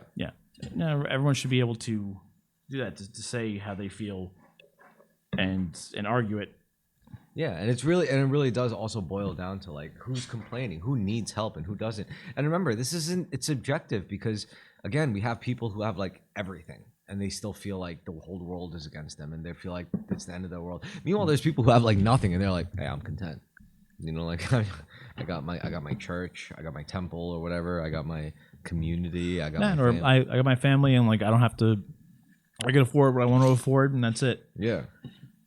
So yeah, it's subjective, and that's really important. So, and I think this really boils down to what we really are. Like, who are you really? You're not your body. You're not just your body, because your thoughts and your emotions are divorced from your physical self. And you're not just your thoughts, and you're definitely not your emotions. My conscience on my soul and my body. Because you could observe these things. Sure. You can't be the thing that you can actually observe. Like, if you can observe your thoughts, you can't just be your thoughts. If you can observe your emotional state, you can't be your emotions. And if you could literally observe your body as like, you know, with your own thoughts, you can't be your body either.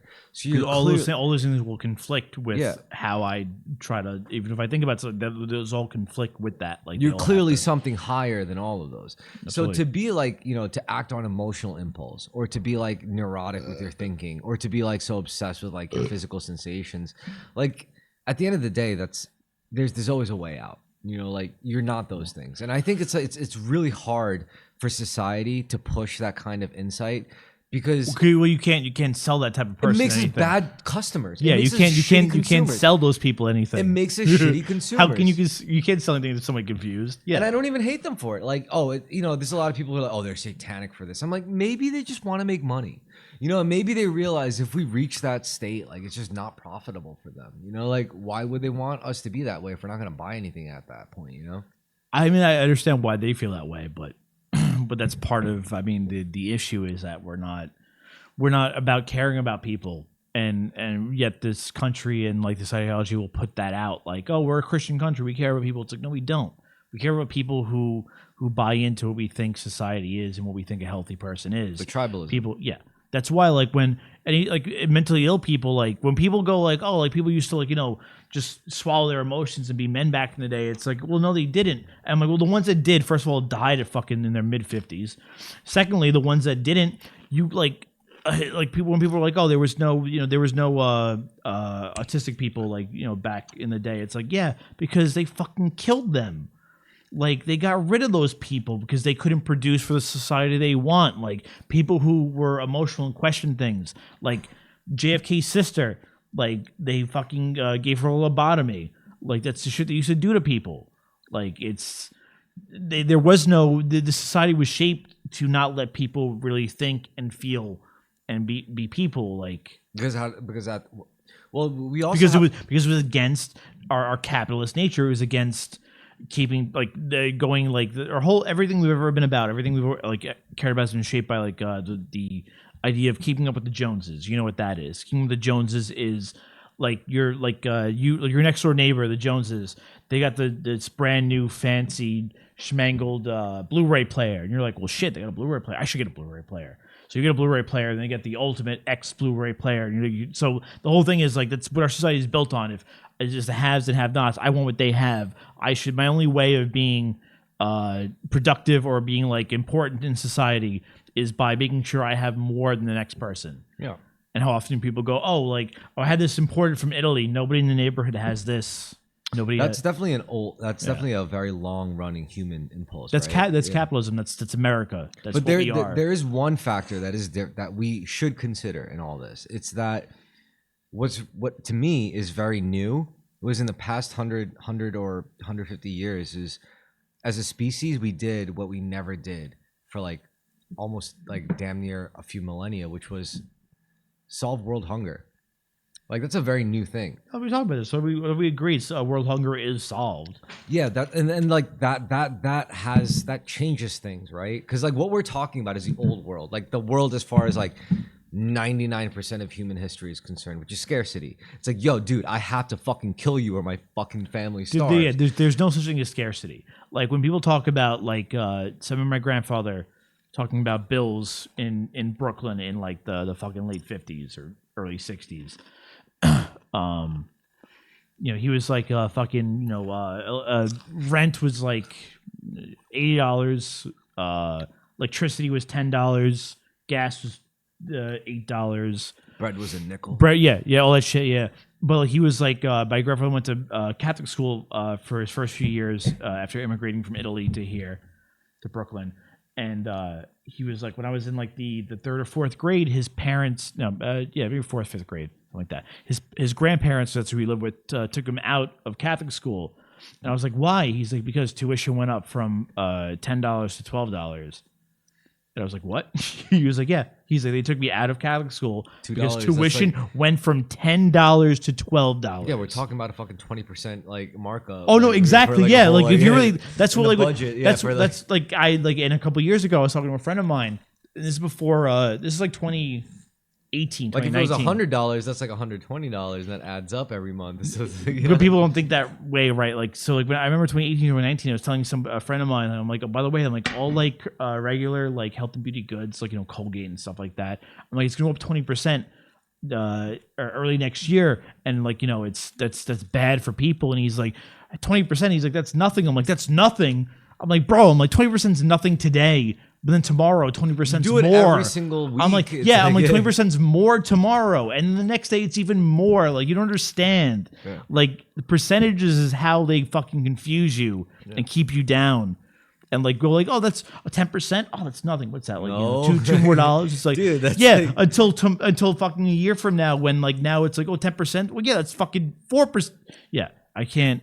But I mean, because you also have to think about like if it's like a 20% increase on an annual payment, yeah, it's one thing. But If it's 20% increase on something on toothpaste, something you have to buy every fucking 2-3 months, depending on how much you buy. I buy in bulk. I buy toothpaste twice a year. Or gas. That's what I'm saying. Yes. If someone said, "Oh, there's a 10% increase on gas," you lose your goddamn mind because you have to get gas fucking once a week. But when someone says, "Oh, your toothpaste is going up 10%," you're like, "Oh, I don't buy that for 2 months. What's that going to mean?" True. And then 2 months later, it goes up 10% more. Suddenly you go to like Dollar Tree to get your shit because it's like, Fuck Dollar Tree. The shit they sell shouldn't even be illegal. Why? Well, actually, no. As far as like the They get their shit from legit. no. The channels. things that I sell, they get from the same places I do. But I mean, like in terms of like their meat and their food, I can't believe they actually get to sell like meat, like beef and like Really? yeah. Some of them sell beef. Really? Yeah, it's not. It's very cheap. It's very low quality. Well, I mean, it's America. It's an American business, so like, I guess you can say like It's still like no. It's not like it's still approved. Like it's not going to get you sick. But it's just like how could because if you go there, like you could probably buy like you could buy ground beef possibly for like $1.99 a pound. So you have to. Your first question is like, okay, it says USDA approved, but like, what level of USDA approved beef is this? Number one. Number two, you're like, well, where did this come from? Like, this has to be Local enough. It wouldn't be, but that's the thing. It wouldn't be local. It would be shit that's been sitting in a freezer for a long time from somewhere else, which From a is still government legally subsidized okay. farm. Yeah, like just like imagine like I could buy like if I bought Kobe, I could buy Kobe ground beef for It like just happens to be like 10 months old. exactly yeah. I could buy it fresh. I could stick it in my freezer for 10 months. It's still technically good, but then if I go to resell it, I could sell it for much less and still sell it as Kobe beef and then defrost it and then tell you got 2-3 days to eat this. It's Kobe beef, but it's been frozen. It makes sense. Yeah, and that's part of legal standards of things you could do.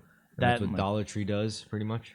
Yeah, they like what they do isn't wrong by any means. They just they work within the our legalese on certain things. So what do you think their end game is? Do you think they want to stay a Dollar Tree, or do you think they eventually want to just rebrand and then just be another fucking supermarket chain that eventually dies out in America? That's what they are already. It's too late. There's no such thing. There's no. So There's when no evolution when for Dollar them. Tree started, there was what's the last time you went to a dollar store? There's no more dollar stores. There haven't been any dollar stores So in New they're York the City. last dollar store. Yes. We don't even call them dollar stores anymore. We call them discount stores. Because they- it's usually they- like $1.23 or $1. They're discounted. They are deeply discounted, but they do not sell. They used to sell shit for no more than $1. They can't. They don't. And it's not their fault. They legit just cannot do it.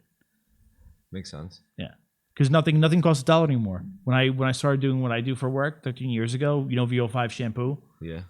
wholesale price 80 cents, 81 cents. Sell a shit all day. You know what it costs? Now it's now it's What it like costs now? $1.20 $1.26 per unit. $1.26. Nothing changed. Same size. Same fucking product. Where do they come from? VO. VO5? Yeah. It's made in the US. I feel like I can make my own shampoo now. Why do I even need shampoo? I could just fucking use Irish Spring soap to wash my hair. Actually, it's almost really funny. My my Italian grandfather, he's actually dyslexic, so he can't really read. He can't read all the time. He can't like read things. So he for a while he stopped buying shampoo and started buying like he was using Irish Spring shampoo, but he couldn't see shampoo, and he started buying the body wash and using that on his hair. And he's bald, but he actually started regrowing hair for a little while. Yeah, for a little bit. Wow. Yeah. But that's why they like you ever see like especially men's body wash. Irish Spring sells one called Epsom salt 5. They call it Irish Spring 5-in-1. I don't know what all 5 things are for. It washes it, conditions it, regrows shampoo, it. conditioner, body wash, and there's like 2 other ones, and I don't know what they are exactly. Jesus. But the way they sell men's shit and the way they sell women's shit is ridiculous. Yeah, women's shit you have to buy like 6 different bottles for yeah. the job, whereas guy shit it's like you got 5 different jobs. 5-in-1. You bottle. don't. I don't even know what the other 2 or 3 are, but they still sell it. I remember those memes where like women were like, "Oh, if he uses like shampoo conditioner combo, just leave." I'm like, "What the fuck? Yeah, it's cost effective. Like, don't judge me for being a guy. Like, come on." I remember like a girl went to my bathroom once and like she came out and she's like, "You have a lot of products for a straight man." And I was like, "Get over here! Don't show how straight of a man I am." And then she left. But yeah, like it's because I look into like what's actually in my shit. So and a lot of people don't, and that's just consumerism. Like I don't know what makes I sell it all the time. I don't know what makes shampoo, conditioner, and what the legal definition of that is. But I know that I don't buy that crap. Yeah. And that's why I have hair. No, I mean this stuff matters because it could lead to potential like a lot of potential social suffering. Like I remember Koopa's told me the story. She was like when she was in like intermediate school, apparently she got bullied a lot because like people would make fun of her for having like greasy, oily hair.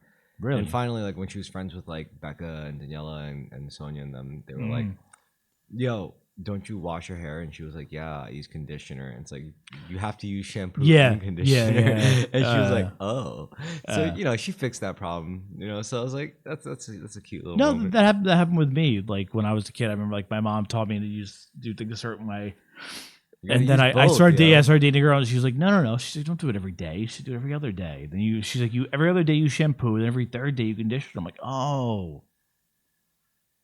Yeah. Now my hair doesn't look like shit, and I still have it. Oh, okay. I just imagine like I'm in like a concentration camp. It's like, all right, you gave me 1 bar of Irish Spring. I could do this. I could wash my whole entire body. You're like, oh, wait a second. I could wash my asshole, my scalp, my my scrotum, my body. It's all good with just 1 bar of Irish. And Spring. they still sell men shit that's the same way as if you were in a concentration but camp. even that's with a 1 bar of scam. soap. All I need is Irish Spring bar of soap. I noticed you buy Irish Spring, and I'm happy. Well, I used to buy other shit like Dove and like other shit, and I was like, Dove's good quality. But it goes too quick. Meanwhile, Irish Spring is like so cost effective, and that shit lasts. Like, Nigerians love Irish Spring. my favorite thing is when the bar gets like so small, Like a sliver. and what I do is I put it on top of the fresh bar, and it like morphs into it, and I'm like, yeah, like, I've never thought of doing that. yeah. Because I use like a loofah. It's like putting a dead baby on a new alive baby to make it stronger. It's like, Well, actually, what they normally do is they take dead babies and put it on people to fix our. Yeah, Sandra Bullock did that. You heard about that? No. It's so fucked up. I'm gonna play it. She does this really fucked up procedure. I wish it didn't exist. She talks about it on Ellen DeGeneres. Something with like Korean foreskins. Oh. She harvests like Korean foreskins. Hi, I'm Keegan Swenson, Road ID ambassador. Yeah, Road ID solves a pretty simple problem. You know, it's like you don't run, I have to carry. So we call it, I call it the penis facial.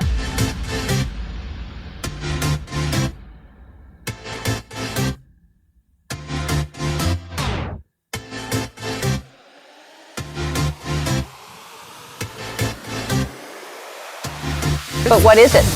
It is an extraction from a piece of skin that came from a young person far, far away, and they somehow figured out how to extract. It's foreskin from a Korean baby. That's what it is. Okay. Who comes up with this? I swear to God. I used to come in her face. I call it the penis facial, and I think when you see how good it is to your face, you too will run to your local facialist and say, "Give me the penis." It's gonna happen. Give me the penis. Yeah. That's what you're gonna say. I'm never going to say that.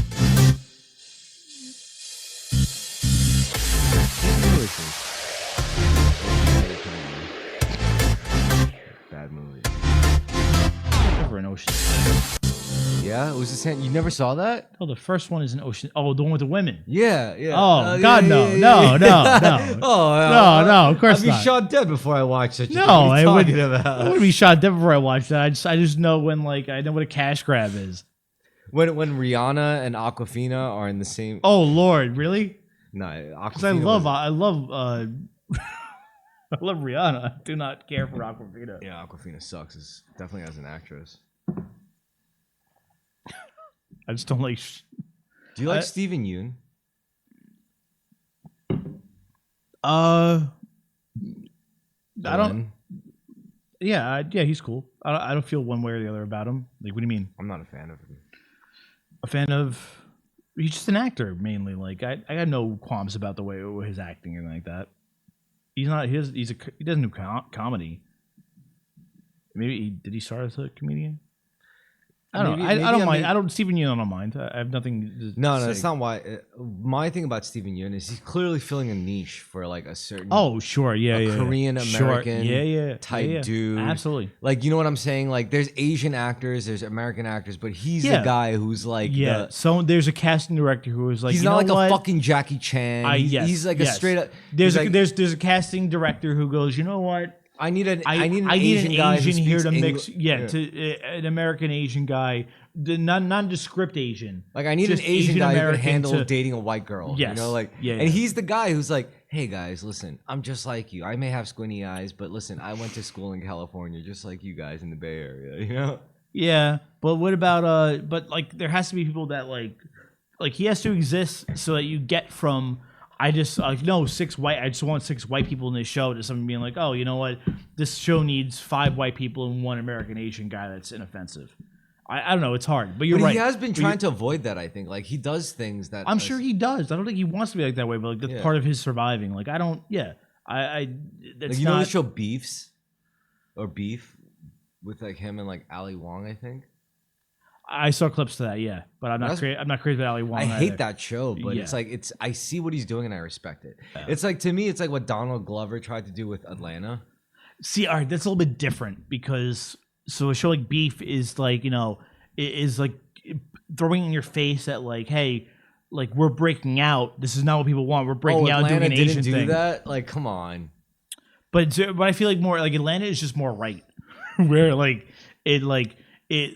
Black America has influenced white America so strongly and so much more than white America is willing to admit that like they still deserve. That's the other. It's really like a big problem too is that Black Americans just have not ever gotten out of that fucking shadow that they've been like forced into. Like they've never gotten to move on. The Irish weren't white at first. The Irish became white. Jews weren't white. They became white. Italians weren't white. They became white. And Black Americans have always been there and have interacted with all those groups before they were white and have still never gotten like that shot and that recognition. Like that's why I feel a certain way. I would feel that way about Atlanta, where like they deserve more recognition, and Black culture is very ingrained in American culture, whereas I feel like maybe other groups are kind of trying to rush that, but not. Yeah, but that's whose fault do you think that is, though? Oh, I'm not saying it's their fault. No, I know it I know might whose be fault their it- fault. No, it's not their fault. Look, put it this way, I don't know who's. It's people who run shit. It's their fault. People who are afraid. dude. You know what a good example is? Like, look at Black Panther. Black Panther was literally about what? Like a neoconservative black monarch who was like against like Black Lives Matter, pretty much. Yeah. So it's not like anyone else's fault except like infighting, cultural infighting, pretty much. They can't decide if they want to be like the oppressed people or if they want to be just like you white people. Like we're no different than you. Like, But Donald- how is just using one example of like Black Panther like explain all of Okay, that? fine. So I'm not- no, what I also- say is Black Panther is the middle ground. On the other end, you have say Atlanta. On the but in the opposite end, you have something like fuck white people. Like they're all horrible. Like you've seen those types of media too. Sure, you know? yeah, Like, and I don't like the ones that are like fuck whoever, fuck white people. Like, but Atlanta is not fuck white people. No, it's the opposite end. It's like we're just like you, bro. Exactly. Yeah, we're America. This But I'm is, saying, and yeah, in the this is middle, you our- had what Black Panther, which kind of spelled out the actual tension between both sides. but not in the way you just said it was. Where like, Well, yeah, I put it in a very cynical Yes, and yeah. I get it, Yes. but it still is that way. Like yes, it is still that way. But like something like Atlanta or Black Panther is to me is more fair and more like not. It's going like, you know, they deserve their shot. Like they contribute just as much, and their culture is just ingrained in American culture as much as any other. Whereas Black Panther was telling me what it's like. Oh, we could be black without being all hood. We could be black without being all about American black culture. We could be black without being about like gangster shit. Well, except for the second one, I think the second Black Panther movie is fucking way better than the first one because of Killmonger. I love Killmonger's story. That was the first movie. That's the first movie. My mistake. I love that one. I love Killmonger's fucking story. Oh, I'm sorry, kids. The second one I love because of his mother. She's fucking great. But no, the first one I love. But like that juxtaposition, like, and that's why the movie is like its subject matter is a lot better than the movie like even is, like what it's trying to discuss. Like, but it wasn't justified. I don't think their message was actually. I loved it. I think it was hilarious. I was entertained by it, but I don't think it was productive to any kind of social justice at all. well, but that movie I don't think was about social justice. Like, No, it was necessarily. entertainment. Yes, exactly it. And like was you can just, entertaining. it's like that's it too. Like they deserve that level of entertainment. It's not just about like that movie wasn't bitching like things aren't fair. or like we're doing this because you won't let us do things. It was just like it was like we're being to do what we want to do. This is what we want to show. This is what we Black want Panther to do. was a clever way for like John Favreau's group to be like, hey, the BLM are kind of like unreasonably violent, and everyone kind of just bought into. I disagree, but I feel like that movie showed you how justifiably violent some of them could be. For certain reasons. To me, it's like this is what happens when you try to give black people like the freedoms. No, and, that like, is not. You end I up think like we saw two different movies. You end up like Killmonger. No. What did Killmonger want? He's like, I want to arm my people, and Black Panther was like, no, because Killmonger grew up in fucking Oakland. Yeah, and he was right. And he was absolutely right. Exactly. And he died for it, and that's that's the message of the movie. It's like, you're wrong. Because by the way, because T'Challa was like, this is not how we're going to do this. Yeah, he was this a is white, not how we'll get respect. He was a whitewashed neocon Oh monarch. shit! No, you know and what? And he teamed up with the fucking a white CIA agent, and he literally took down an allegory for Black Lives Matter. It was a morally unjust. I was wildly entertained by it. I was like, I can't believe people are gonna fucking fall for this, and they fucking fell for it. I was like, what the fuck? Are you serious? Well, he's not a fan. No, I think she's just movie shit. She does that. But like, I was just literally saying, I was like, this is the kind of movie that like a retarded liberal and a really smart racist would both enjoy. You said before. Because like I was like, how do you not see that? And it was a great hat trick. It was an amazing hat trick. And that's why I think that movie is profoundly evil. I knew some very smart black activists who were like, don't watch this movie. This is a bad movie. And I was thinking about it. I was like, holy shit.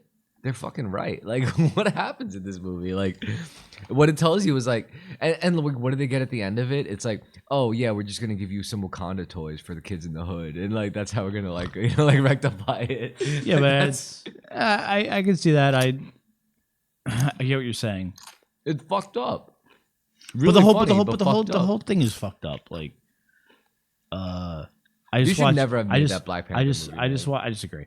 I just watched Michael Collins and like from like '96 with Liam Neeson, and that whole movie is just fuck the British, let's fucking bomb and kill them. And you watch it as someone from with family in Ireland. I watched it. I'm like, oh my god. I'm like, I hate the British. They should all die. They should all be fucking. All their post offices should be blown up. Every Protestant Irish person who like supports them should die. But like it's like you got to make those things sometimes, and like it's not fully like it's not the full picture sometimes, but it's just like just what people are feeling and a way to be able to get those things out. I don't think there's enough depiction in cinema about the rivalry, or not rivalry, just enmity between like the British Isles and like Ireland. And there's not enough movies about the problems between not enough movies blaming the UK for first of all for inventing white people and racism, and secondly colonialism, because before the British WASPs invented what it was like to be white, that is, people were not racist that way. Like if you were a serf in England and you came from Korea, you came from the Orient, you came over, they wouldn't look at you and go, oh, you're Asian, I'm better than you. They would be like, well, what's your religion? And if your religions were somewhat compatible, and like what you did for work was compatible, they'd be okay with that. You guys would get along. Yeah. If the Germans won World War II, what do you think they would have done to the Irish? Honestly, like, do you think they would have? I don't think they would have wiped out the Irish at all. No, they wouldn't have wiped out the Irish. I don't think they would have done bad things to the Irish that much. No, they wouldn't have touched. They would have colonized them, if anything. That's about it. They wouldn't have touched the Irish. So like, so one thing actually. So during World War II, so during World War I rather, early before World War I started, like that's when the Irish Civil War was starting to bubble over. There was the Easter Rising, things like that, and then like the war broke out, and the Brits told the Irish, enlisted them, and were like, hey, like, you know, if you fight for us and enlist us in this war, we'll give you your freedom. My great granduncle fought from Ireland for the British, died in the war. There's a picture of him in my grandparents' house. Many such cases for sure. World War I ended, and the Brits changed their mind, and that's when the Irish Civil War broke out. So during World War II, the Irish were not with the British or with the Allies. There was a lot of Irish who worked with Nazis, giving them information about the British to help get rid of them. Yeah. Yeah. That makes So sense. yeah. So the Nazis would not have subjugated the Irish necessarily, but at the same time, like the Nazis wanted to run the entire world, so there wouldn't be such a thing as freedom. Like the Irish probably would have been separate from the British, but they would not. They'd be under the thumb of the Nazis. Yeah. Yeah. But they would have been under the thumb of someone else who they hated more. And it would have started all over again. The IRA would have started for a different reason. Yeah. Yeah. There's, It was inevitable. Now we got to Yeah. stand up against these fucking crowds. So there's no that's the thing when your culture is pushed that far, like you cannot you will not accept being subjugated by anybody else. So as an Irish person, you're really just constantly in a war for freedom, and like no wonder why. So no That's wonder why why so many they young support Irish people are Palestine. like, That's why they "Fuck support this, I'm out." Palestine. Yeah, they're like, "Fuck this, I'm out of here." Like, Yeah, that's why they support Palestine, because they're like, we've been there before. That's fucked up. That's not right. These Israeli embassy left Ireland because they're like, oh, the Irish are being Nazis now. Yeah, exactly. They're like, oh, the Irish being Nazis now, and they're Like, no, they're anti-Semitic. not. It's like, are you fucking crazy? It's like, are you They're serious? just Catholic. No, it's just because they've been subjugated. That's why I feel like the Irish, like my uncle said it too. Irish, Mexicans, Pakistanis, we're all the same people. We've all been subjugated by outside powers. We all have the same like work ethic and just desire to just own our own culture and be free, and that's all they want to do. And Ireland is honestly beautiful for that. Well, Like, there's that, and also just categorically, everyone hates the Jews. Like everyone. well, I didn't mean just talking about the Jews. Talking about just No, I mean it goes both ways. I'm saying like the Irish yeah, don't hate the Jews. everyone hates the Jews. Ignorant people just hate the Jews. They No, don't- no, no, 'cause no. they don't I'm not understand just what they I'm not hate. just blaming like cultural or racial ignorance. I'm saying like there's a clear geopolitical reason for this. It's because the Jews at one point were so economically dominant that they were giving out the Sure. most loans. And what happens when you take a loan Sure, from sure. someone and you have the opportunity? It's like, wait, I don't have the money to pay them back. So what should I do instead? Maybe if I kill them.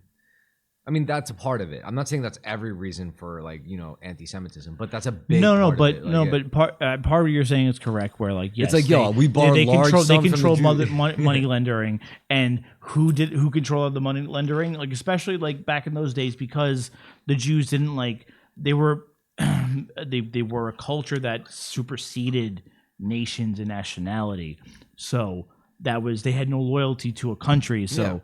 Yeah, so it made them very easy to hate, made them easy to target, made it easy for And they had you the to convince- they had the forethought Sure. to actually gain economic dominance, to be able to Sure. say, Yeah, like, yeah. we'll loan you the money. Sure. Yeah. And then these people started thinking, well, they loaned us the money. Why don't we just kill them so we don't have to pay it back?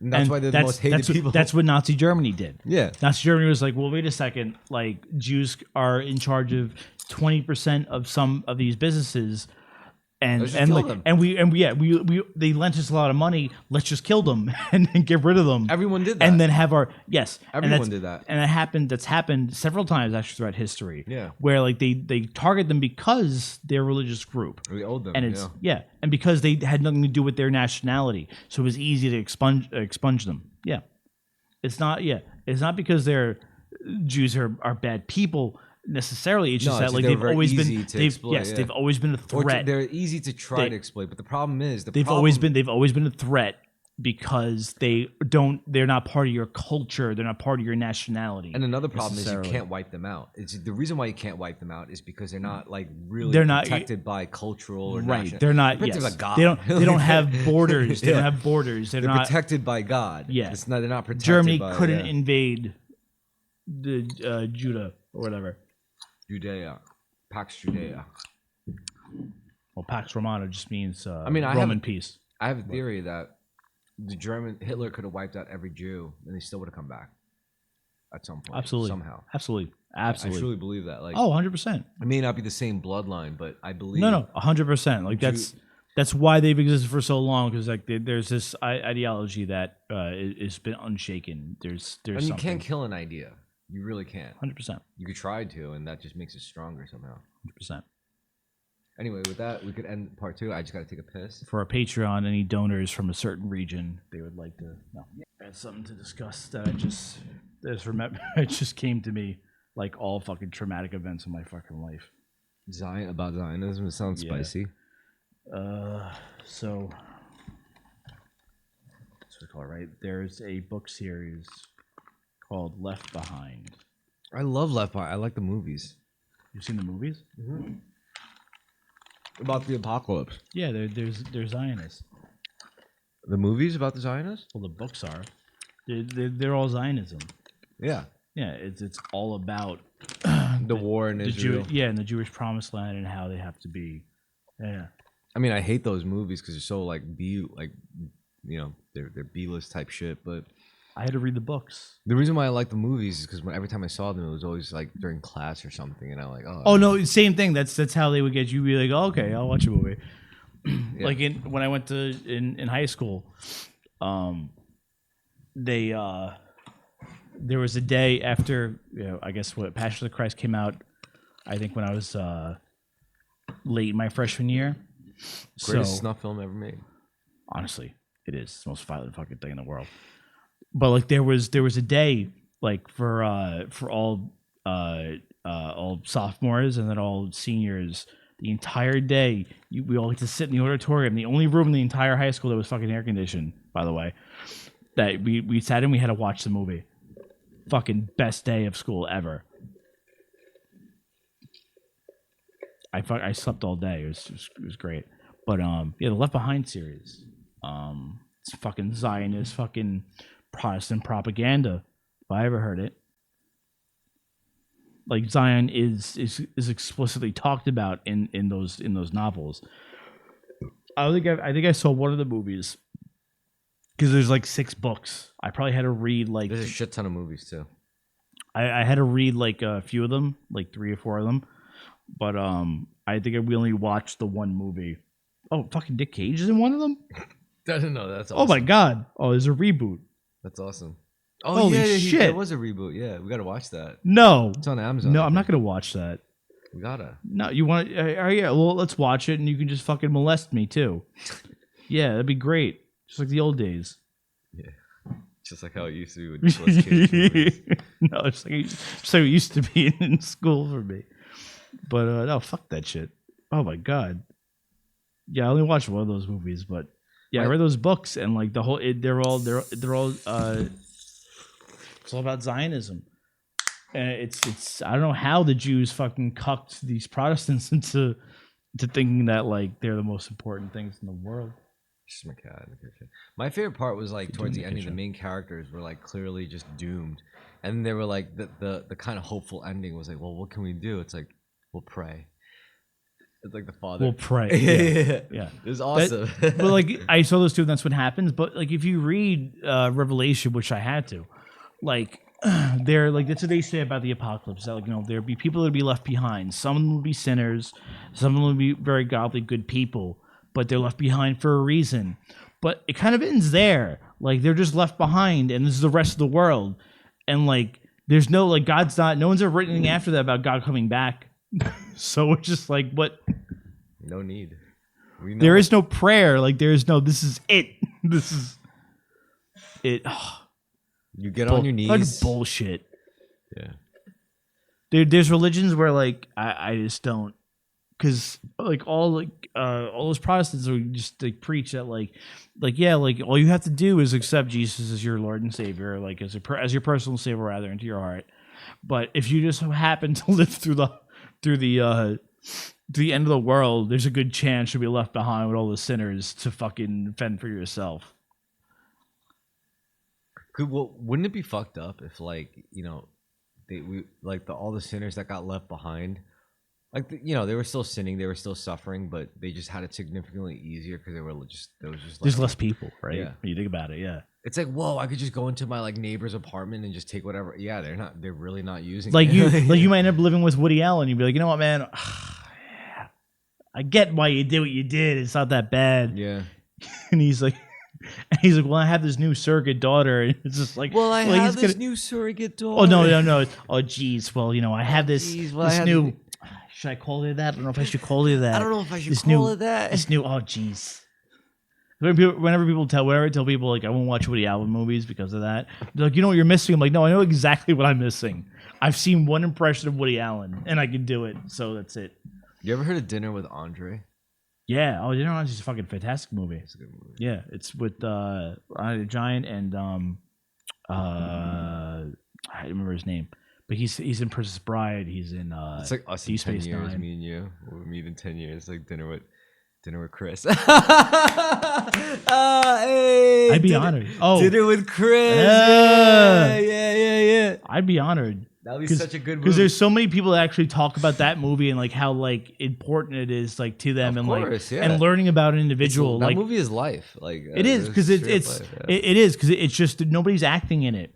It's a documentary but a movie, and it's just autobiography for everyone. right. And it's an autobiography about somebody like Andre the Giant who is going to die and knows he will die in under 10 years and does. He does die under in 10 years. He died in like 93 or 94. And we probably came out in 80, like 85, 86. Shortly after Princess Bride. But yeah, it's such an honest review of like someone's humanity. And Andre the Giant is somebody who did not live like the rest of us lived. And that was also back in the day when like a balding Jewish man, like short, who could still pull like hot ass bitches in New York City, right? Well, you know, like well, you know that, it's when it's- a guy like that was like a but stud. but, in New but it's York. because like a Sicilian. Never go against a Sicilian when death is on the line. Yeah. Yeah. Everyone loves that guy though. Like He's a good talker. Well, it is kind of sad that like, you know, it's weird now, you know, like now, like back then a 30-year-old man could look like this short, like he's got the Socratic cove and he's just wearing like shoulder pads. Like, yeah, I teach at a high school or whatever. And he was like considered a stud. yo, hey, like, listen, yo, how hot are we for fucking our mid 30s? Like, if we were back in like the 80s, yeah, that would be oh my crazy. god, we'd kill. Yeah. We'd kill. But even now, like, They'd be like, you're like half your age. You know? yeah. Like women pay attention to me more than they ever have before, and like it's like I'm 34. It's like yeah, but it's just like oh my god, you're right. I have hair. I don't have wrinkles. Mhm. They like the grays. This is great. People are definitely getting. I think people are definitely aging. We're aging. Yeah, we're aging a lot differently.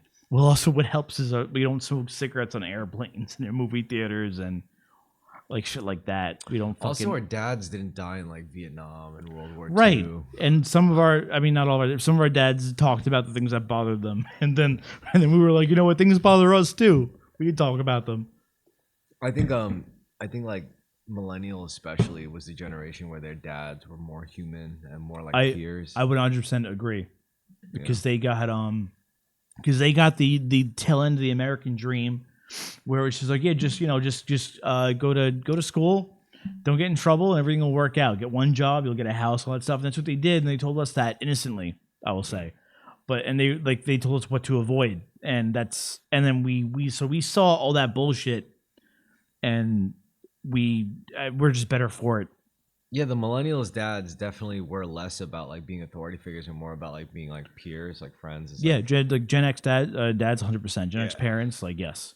And like our culture, we're very close to them. Like, I mean, like you and me being 91, like how my dad's 20 years older than me. How old is your dad? like 21 years old. Right. So like we're very close to like when they grew up with like they grew up with like 80s shit. Yeah. Because that's when they were teenagers. Yeah. So I remember when I was growing up, I was a little kid and my dad was like, "You want a cigarette?" And I'll reach for it. He's like, "Ha, psych." Yeah, my dad was the same thing. Yeah, my dad was the same thing. Almost My got dad's you. like, There's a. Dad's like, "You want a beer?" I'm like, "Yeah." So he's like, "All right, someone hand me a Bud Light." And I'm like, Yeah. "This, I don't like this." He's like, "Yeah, you don't like You this don't like shit." this shit. Yeah, he's like, Yeah, "Good, of you don't course like this shit." it, Yeah.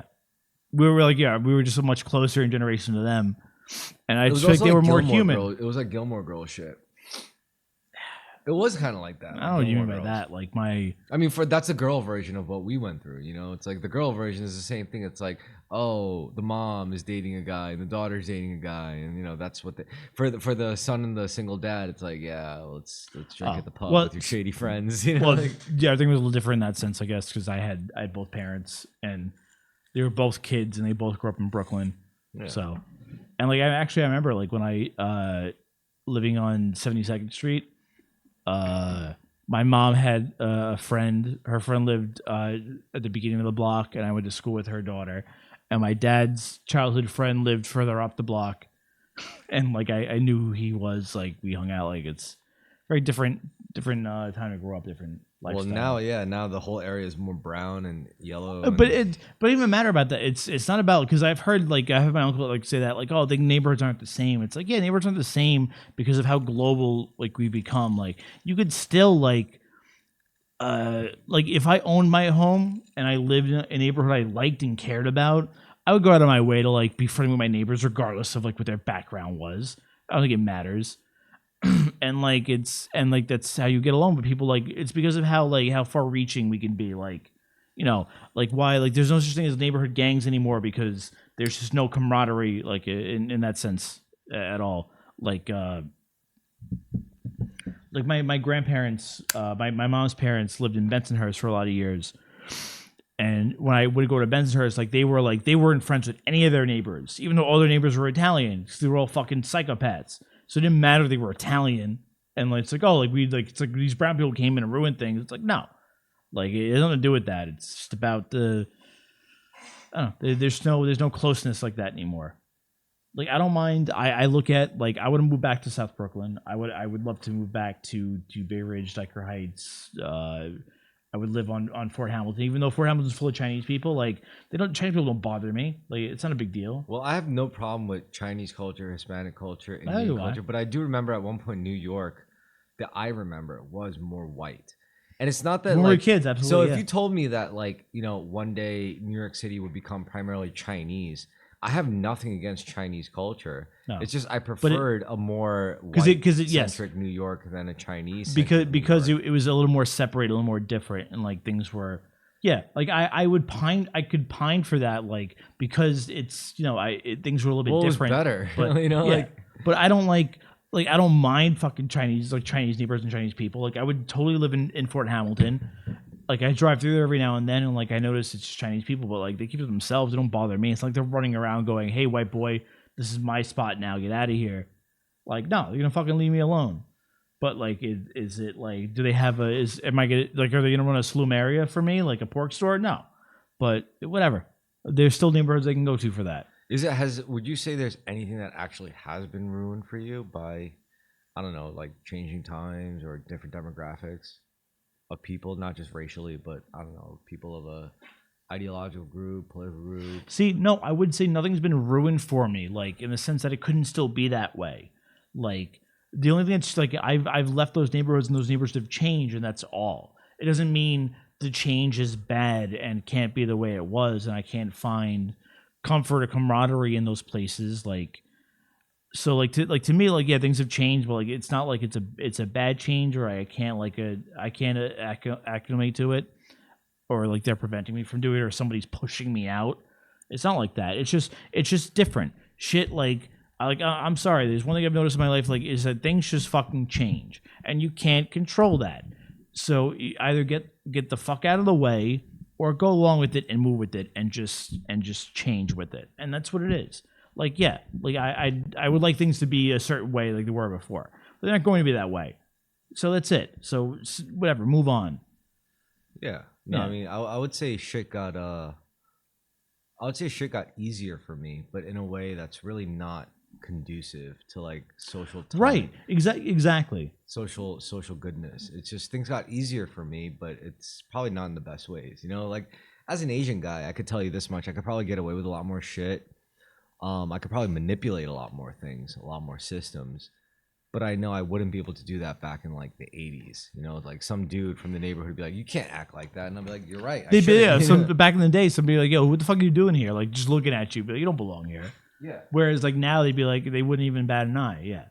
No, and I get that, but like it's the reverse way for me. Like it just back in the day, like, yeah, being the way I look, like I would know more people would recognize me, and people would just not wouldn't give a second thought about me. But now it's like it's all good now because like honestly, it's all economically repressed now because now it's like you go outside and you're spending $200, you know, like Right. legit, you know, like Right. it's like no joke. Yeah. So now we're all fucked. And that's like the biggest crime deterrent now. It's usually economic restraint. Now it's like no one's doing crime because it's just too expensive to hang out now. People are doing definitely a ton of crime still because crime. Like what kind of crime? We don't have that much violent crime these days. No, honestly. not violent crime, but petty crime, robberies, things of that nature. No, those are fun. Robberies are fun if you get away with it. Well, yeah, but we're too old to get away with it the nice way, like, because you can't like if you're gonna live like that mentality of getting away with it, then you have to like then you're a criminal. Like, so that's all you can do type of thing. Like, there's no. No, I mean like not you and I personally, but like the way crimes are done now, it's like it's goofy now. Like crimes are fucking goofy, and way less like. Look, I mean when I talk, I would say criminals. When I'm criminals talking about crime, I'm criminals not know the law better than they ever have. So they're okay. So then we both acknowledge the difference between like criminals and crash outs. Like criminals are dudes that are like trying to like make money or something. They're trying to get something. Yeah. Whereas crash outs are just those dudes who just like they crash out. You know, like they like their last resort is I have to go and rob this bank, and they shoot somebody by accident because or they're not trying to rob a bank and they just end up just shooting people. Because they're just desperate and at the end of their rope type of thing. Yeah. Right. Yeah.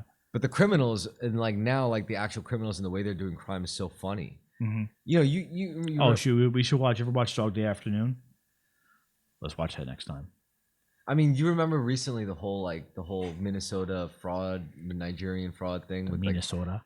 Oh right, yeah. How the there's Quality like, Learning Center. Right. I was like, yo, I get this because it's like it's not violent crime. No, but it's you it's understand because it's just the way it was I've set seen up. Russians do it. I've seen Chinese do it. But I've seen Jews do it. But like it's different for us because people come in and like they make their own, and then it's just how shit works. But when you take an entire group and drop them in the middle of fucking middle America where they don't know anything, and they just do it. Yeah. Yes. And I get that. I'm like, then you can't do that. And $9 billion or something like that's a lot of money. There's so you know the wrestler Ted DiBiase, the $1 Million Man, his son is going to prison now for a long time because he misused a bunch of government funds for things like that, like in the last like 6 years. They made it too easy to do. Oh sure, yeah, they definitely did. That was fun. That was a fun era. I was like, how much money? 9 billion? Damn, that's like half of the GDP of Nigeria. You know, I was like, fucking A. More than the fucking GDP. I know Nigeria. I know a few Nigerians. Yeah, but no, that was like a good little operation. Man, but then it was what COVID. people really don't know is like that's just one. Like there's so many more of that. Like between like Albanians and Persians and Serbians. And Well, I mean, yes, Albanians. Like, yeah, it's another thing. so yeah, like, that's like iceberg theory shit. It's like that's just the tip of it. Yes, that's You're 100% right. Like when people don't, it's the problem only is when a group comes in, they don't assimilate over time. Like because everyone's going to assimilate over time. That's just how we've all gotten here. Because we just do it together. Like Yeah. Russians And do that's the how New- same and shit. that's how They New just York- do it with the Chinese. They do Right. it with the Albanians. But if you pay attention, Russians like everyone goes, they're all Russians, and Russians will go, no, fuck you. I'm Russian. He's fucking Ukrainian. He's from Moldova. He's from fucking Albania. He's from fucking Czech. He's Serbia. They're all fucking Slavs. They're not Russian. Fuck you. Like and then like a whole new hierarchy starts. But that's just it. Like New York, that's just what happens. The Chinese aren't like that though. The Chinese are like No, they're not. Like, Chinese. that's why I've always like I've said that. Like I don't mind the Chinese because like they will not bother you. They don't bother me. I wouldn't mind living in a Chinese neighborhood. Yo, a Chinese person bothered Maybe me recently. I was waiting for the ferry, and like you know how like you have to wait behind the glass doors for everyone to and like there was no one coming off, and we were still like waiting. Like, what the fuck? Yeah, I know. And I know. one Yeah. Chinese person Well, that's comes different. Yeah. dragging a bag. Yeah. And then like Yeah. right as she gets off, Well, everyone's like, yeah, finally. yeah, And then yeah. she stops. Yeah. Goes to the trash can like right Yeah. after the thing, and she's like, Yeah. yeah, I'm gonna take Yeah. Ken. That's a different. That's not a Chinese person. That's No, that's Somebody- the most Chinese person I've all ever seen. right. Yeah. That's the most Chinese thing I've ever seen. I had like one of my coworkers. He passed away now. Great guy though. This guy Al. He was born in Hong Kong, I think, and then grew up here. Grew up in Queens. And even he said he's like Chinese people. He's like they're the most filthy, disgusting people I've ever seen. He's like I would never I forget where he eventually moved to, but he grew up in Flushing. He's like, get the fuck out of here, Dude. He's like, they're terrible. And he's like, his whole thing was, he's like, I'm not really Chinese. He's like, I'm from Hong Kong. He's like, so like, he's like, trust me, Chinese people from outside of that area, like, he's like, they're disgusting, they're terrible, they're One of dirty. the craziest things. His words, not mine. I never felt that way. One of the craziest things about like real, like he's describing, like one of the craziest. That's what he said. Real Chinese people. He's like, not like one of the craziest things about those Chinese people that I've noticed that I criticize the most is their eating habits. It's like the fact that they could eat like things still alive, like with a beating heart, and then just like eat it. Like, oh yeah, this is delicious. I'm like, but that's not all of them. That's It more is. of a It's no. It's because- not. That's more of a a poor people thing. It's poverty. No, poor people. That's not a poor people thing. Eating live things. That's more of a rich people thing, is it not? Oh, it's both. Like I've seen the rich people version where they're like, you see like like a monkey or something like still like blinking and they're eating. That's rich people shit. All right. I've seen like where they're like like South Asian people or South Chinese people like like sea people. Sure, Just sure. like eating like live like seafood. Yeah, I'm yeah, like, yeah, what yeah. the fuck? Are you, like, But they're not the only ones to do that. You ever see there's a French dish, I forget what it's called, but there's a particular type of bird. It's a very small bird, and the dish is that you take that bird and you drown it in like red wine till it stops breathing and dies, and then you stuff it, you season it, you cook it, and then you serve it, and then when it's served, you as the eater, like, you're given a cloth and you have to cover your face as you eat it, because because like the way it's prepared is so evil and demonic that you're hiding your face from God. Like, so it's not only present in Chinese like culture and cuisine, it's a thing. I'm gonna tell you right now, I forget what it's called, but it's a totally real thing, and it fascinates me because it's just like how where does the taste come from? But in it's that? already dead is my thing. It's like if you were killing it while it was served to you, then yeah, I'll get covering your face. But it's already dead. Like there's I do eat oysters. We want to go on an oyster run, don't we? yeah. Yeah. I do want oysters. I want fucking oysters right now, actually. Let's But do it yeah, next. We'll go next week. I just think that what makes sense is you cover your face. There's some because- places on the North Shore we should go next week, honestly, because Yeah, I'm dying for oysters. Oh yeah, we got like 25 cents. I would trust it Dollar though. I'd oysters, be like yeah. 25 No, cent dollar oysters. No. Yeah, we live in New York. Like, so like there's actually oysters are like one of the foods that built modern New York because it was such a poor person food. It's like eating a mermaid. Sure. You know what that's But- from? That's from Mad Men. Is it? I only watched the first season or two of Mad Men. I stopped watching after. No, that's what got me. That's what really got me into oysters. I had oysters, but then the way they put it in that show, he was like there were the two businessmen were just eating a lot of oysters, and he was drinking a fucking fuck ton of That's martinis. what you're supposed to do. Yeah. And they were like, brave man who first tried a oyster, and he's like, I love it. It's like eating a mermaid. And he's just, I was like, I don't know if I'd say that, but you definitely. That's the thing people always say is like the first guy to ever eat an oyster must have been fucking brave because they don't. I mean, look- because there was a feminist poet or author who once described like, "Oh, oysters are so erotic and blah blah blah." But then that Mad Men line came out. And he's like, he did it way better. He's like, it's like eating a mermaid. You know, I was like, that's But way better. way Like, before that, oysters were like a working man's food in New York, New York City especially. And we've since when you say working man, you don't mean like coal mine working man. You mean like well, no, I'm office talking. or- No, I don't mean office. I don't mean coal mine either. I mean New York City. So I mean like longshoremen, day laborers, things like that. Oh, like, okay. You were like there, like so the way we have halal carts and we used to have hot dog carts. They just pick the oysters. You had oyster carts. I'm serious. Yeah, Sauce, the oyster lemon. carts. Yeah, I'm serious. Yeah, and like they were cheap, so you'd come up like that's the thing. You'd fucking come into the city to go to your job. You stop at the cart. You'd have fucking 2 or 3 of them, super cheap. Have a beer probably, and then go and have you do your job. Yeah. Yeah, and we lost all our oyster beds, but in the last 10 or 15 years, we've been rebuilding those oyster beds. So like oysters in New York City, I will always trust because they're made here.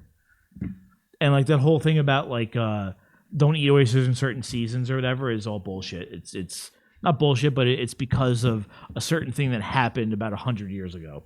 Well, I do know. I mean, I would think seasonal matters more if I lived in the South, like Louisiana or some shit. Well, if you don't live near the water, yeah. Yeah. Could you imagine living like in a landlocked state? Yeah, that's what I'm saying. It's like it's supposed to be fucked. Fuck that. Like oyster. I love fish. I love seafood. I could never, ever live in a landlocked state. Texas oysters. Oh no, fuck you. Texas oyster bar. Nah, leaving there near Vermont. the Actually, Vermont wouldn't be bad. Vermont's on the East Coast. Yeah. What are you talking about? The fucking you Idaho. might fucking lobsters from me. Come to our world famous Idaho oyster bar. Yeah, exactly. Idaho oysters. You thought you liked Idaho potatoes. Why don't you have an Idaho oyster? We got barbecue and oyster. We got both sauces, ranch and barbecue. Ew, no, you bitch. Yo, ranch and oyster. Ugh, no, stop, no. I need fucking lemon, fucking horseradish. I love horseradish on them. I just love horseradish in general. Nevada oysters. Actually, no. There's this super famous seafood restaurant called Joe Stone Crab. There's only 3 of them. One's in New York, one's in Miami, and one's in Vegas. The one I ate at was in Vegas, but like it was amazing. You ever have stone crab?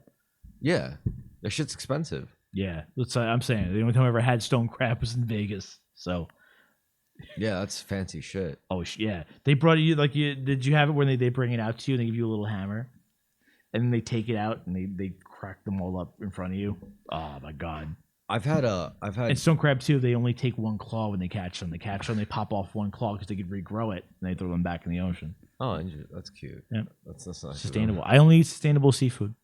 I had crab up in BC, British Columbia. They got their own crab.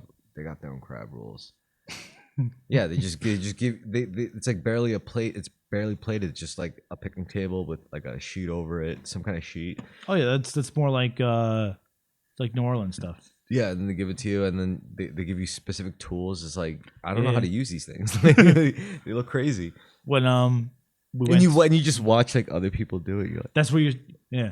When we went to New Orleans for Mike's bachelor party, like there was days where like some of us woke up earlier and we're like we're gonna go eat and do this, and other people were like I'm gonna sleep. We're like okay, so like this is my only day where I'm like I'm gonna relax and stay in. I'll come meet you guys later. So they went out and they found this brewery, and they had crawdads or whatever, and it was like I don't know. at Mike's. Let me ask you. Oh, it's finish your story. Though I want crawdads. No, it's it's crawfish, whatever. Crawfish. So like with they little claws and loves it. Like, well they're slurp tiny, me up, they're fresh, slurp me up, slurp me up. they're tiny freshwater lobsters like that big, right? You gotta slurp them up, yeah. Right. So they went there, they found a place, and when they sat down, the waiter or whatever the guy came over and was like, "Hey guys, we're gonna like, we're closing up soon, and like all we have is all we have left." And he was like, "If you guys give us $50, we'll give you fucking 5.5 pounds of them." And they were like, "Okay." It's the bag full of So crawdads. yeah, so like I wake up, I call him, "Where you Got a guys lot of at?" crawdads. I'm like, "Where you guys at?" Mike's like, "Get over here right now." Got He's so like, many "We have crawdads." 3.5 pounds left of crawdads." So like I Uber over there, I eat there, and like there was literally 2 pounds left for me, and I didn't know how to eat it. And Drink like it. one of our friends, Ryan, was there, and he's like, "Dude," he's like, "I'll show you." He showed me exactly how to do it. I'm like, "Okay." I sat there. Oh my god, so good. Yeah, you just crack it. Crack, slurp yeah. it up. You like pinch them right there, twist, pull, suck the head, eat the meat, throw next. Yeah. Yeah. Oh, I love that shit. So good. I love that oceany taste too. They call it the liquor when it comes to shellfish. I'm Yeah. sorry, what were you gonna say about the? Bachelor parties. Yeah. Who was at this bachelor party? Why are you upset? No. I was thinking I wouldn't be because if I were you. But why? no, because like I'm thinking like all my friends like getting married, especially from those times. It's like who would be at their bachelor parties, and like I'm thinking it would be if it was my wedding and my bachelor party. I'm thinking of like the people I would need there because I know like a lot of my friends who I would need there wouldn't even think to do this for their own. I need Little Rob, DK, you, Igor, Vinny Rivera, Mike, Jordan. You know, That'd be like- interesting. That'd be and because that's a hard stack. You know, that's a hard lineup. That's But if I could get them, I know that would be a legendary. Like, cause it would be so stupid. Like we'd probably end up doing really fucked up shit. Cause like it would be so epic. It'd be like, I would do it for my. There was a like at this stage there was a balance to things. But for this, I need like the old, like the real the edge runners. You know, That's a good lineup. Also, especially because none of us not all of us talk anymore, and like exactly that's why that's a good lineup. Because like I know Mike's like because I know Igor wasn't there. I know DK probably wasn't there a little, but that's what I needed. You know, that's what I would need. Yeah, I would need those people like because that would make it. I can't just have the bachelor party be like balanced. I need it to be like reckless. You know, like if it was my bachelor party, that'd be reckless. Yeah, but he like imagine DK literal everybody in their 30s is like, yo. I know that's what worries me. I would be like, guys, before you ask, yes, I did get the 8 ball of cocaine. Like, don't worry, like that's already covered. It's just like, we get geeked out by like 9 p.m. It's like, bro, like, it's only 9 p.m. That one was more like, guys, don't bring anything, don't do anything like that. It's like, okay. Everyone just brings like no. Even better. It's like he sends his wife down some dark fucking alley to go pick up from some fucking guy they've never met before. Yeah. But no, good. DK would be the best addition though, because DK is always the best. Like just to have like around where he's like that'd be like I said, it'd be a great lineup because none of us have like talked or seen each other really like that, but. I like to think that's the kind of lineup where it's like we don't have to still talk work for 10 years and we could still pick up where we left off. You know? Absolutely. Yeah. There's a lot of people. There's people like I would say fit that bill. And it wouldn't get rowdy until like way in the middle of the night, where DK and Mike, for example, would argue about this. No, you didn't do that. If you're well, if you're gonna bring Mike to a party, like that's what's gonna happen eventually. It's like, yo, you remember that time when you totally fucked up and you were the asshole and I did nothing wrong? Yeah. No, because Vin was in that. And like probably me and Vin have probably known Mike the longest. Well, me, Vin, and so Jordan. Jordan was there, but it's me and Vin who have known Mike the longest. And it's just like Vin doesn't fit with all the other people that are here. Yeah, like skinny. And at one, Chris. yeah, exactly. And then at one point they like Mike and him got into a fucking argument. I'm like, I should slap these boys. I'm like, Jesus Christ, like this fucking happened. Like, I'm like, I should have been. If I was there, I would have been able to calm Vin down. I think so. Vin's like, what are you even fucking doing here, Ivan? I'm like, oh my god. Well, no. So the thing was, like, I kept like Vin did it too, and I kept like helping him with it. Where like, because Vin wasn't part of the wedding party, but he was at the bachelor party, so we kept like building that up. Where it's just like, I'm good enough for this, but not. And Mike's like, well, you wouldn't invite me to your, I wouldn't be in your wedding party. He's like, fucked up. He's like, how the fuck do you know that? That is. I haven't had one yet. It's fucked up that Mike invited me to the wedding party, not Vin. Like, that's not cool. No, you were in the wedding party. Not the wedding, the actual wedding. I didn't see. Yeah, Vin but no, Vin was at the wedding. Oh, he was. Yeah, but not in the wedding party. The thing is, like, sometime it doesn't have to because I was at Alec Montalvo. Like, I was at his bachelor party, but I wasn't at his wedding party. I remember that fiasco. What with Alex? Whole shit. Huh? Alex's wedding. His wedding. Yeah. What about it? And how Mike was like, "Why are you getting married?" It was because I love this woman. I've been talking to him about it, and he's just like, "I don't get mad." I'm like, "Dude," he was fucking like, he's trying to have an honest conversation with us, and you're like, you're just projecting and being like, why are you getting mad? How do you know it's right? How do you know she's the right one? So shut the fuck up. Because I love. That's not what he asked you. Yeah. I want your permission. He wasn't asking permission. He was asking advice. I know. And then he's like, "Why didn't you and Gabby stand up for me?" It's like, because you were being a fucking asshole. That's why. It's all good. We live and learn, all of us. Well, I've been through similar situations like that too. To be honest, like maybe not with you guys and the old crew, but with my own, weirdo friends. Like, yeah, I've been through. I've said the wrong thing before. Yeah, exactly. Like I've said the wrong thing. Yeah, we all have. Things happen, and whatever. But we all deal with it in our own ways. I remember for me, I remember I got kicked out of a party because of shit like that. It was so bad. But it's all good. Shit happens. Shit does happen. God. Yeah, but for my bachelor party, it has to be that lineup. I need DK That's there. A good lineup. Dude, that's solid. I haven't spoken to DK. I'll pay for everything. I'll be like, no.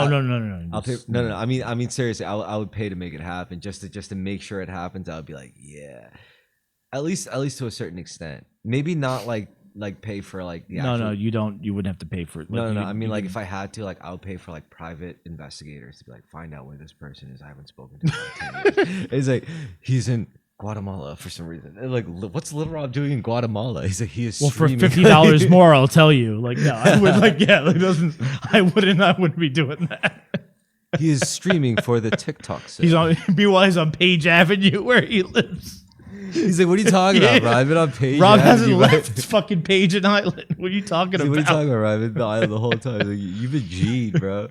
Bro, he's like, watch my stream. Look out my window. It's the fucking BP. I'd also want Zuka there. I feel like Zuka's one of the boys at this point. She is. Definitely. She's one of the dudes. She's one of the guys. Yeah, she is. I adore Zuka. She's definitely one of the dudes. She's getting married soon. She's engaged. Is she? I feel like I should. Yeah, I feel like she I was should. already married or whatever. I don't think No, she's engaged. there's really no I think, reason for her to get married. Like, I feel like them What two are are you just talking about? they're perfect. Them two are perfectly fine, exactly as the way like things are. Like, I feel like the only Oh reason. no, yeah, but The only reason why they no, haven't- but yes, I'm but saying they've been, the but they've been engaged for like a year and a half, 2 years. Like they're not. There's no wedding date yet. I feel like the that's only it, reason yeah. why they didn't get married is because they don't. It's not necessary. Exactly. Yeah, 100%. The only because they're like, They know yo, that. there's no point. Like, Yeah. there's literally no reason But to. if I'm not like in part of fucking Zuka's like maid of honors, I'll be very pissed. Yeah. Because her maid of honors, half of them should be like us. It should be you, me, Oh my Mike. god. It should be a few of us. Yeah. That'd be I don't know what girls she's and Her and sister, Pulsey, maybe? her sister and Pulsey, Pulsey? and her cousin. That's it. Her cousin? sister, Pulsey, her cousin, and then us. That's who we should be. Little Shannon. Little Shannon. They were. Yeah, We're they friends they a long literally time. were on. They were all on the block. Her, Artie, Little Shannon. Yeah, I know that same street. Yeah. Little Shannon's got. And Karina. Ugh, Karina messaged me recently. She was like, do you need lawn care products? Like, I could deliver like from state to state. And I was like, honestly, I live in an apartment, but if I did, tell her I do. yeah, all right, fine. You need lawn. Kidding. Huh? I don't know. She was like, Making I a was like, joke. she was like, oh well, let anyone know if they need lawn care. I was like, all right, we'll do. Interesting conversation. Yeah. I mean, I know she also sold like OnlyFans content. She offered that to me too. I was like, Oh, see, that's what I was more expecting. I was like, lawn care products. I mean, I was like, that's an interesting transition. Like, really- And she's like, by the way, and you're like, oh, I see. I mean, it's scaling up, right? Like more people need lawn care than they do need OnlyFans. Maybe that's actually. I not. don't know if that's, I don't know if that's Maybe that's accurate. not true. I don't know if that's. But I respect the girl for the hustle, and you know what? It's fine. Sure. Hustle's real. Yeah, right. I mean, honestly, at this point, it's like everyone just sells. You sell what's in your bag.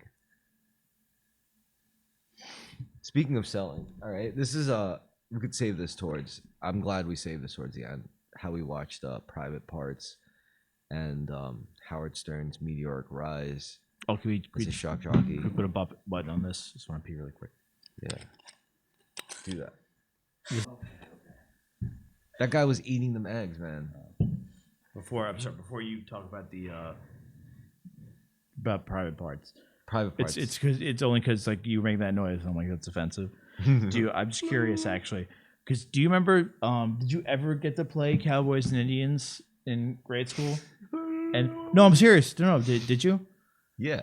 You did? Do you remember when that was? The last time you got to do that? Mine was in the 4th grade. I remember that. For me, it was probably 5th grade. Okay. Because I went, it was 4th grade, my grade school. Oh, you were probably a year before me at first, right? You're September '91. No, same year.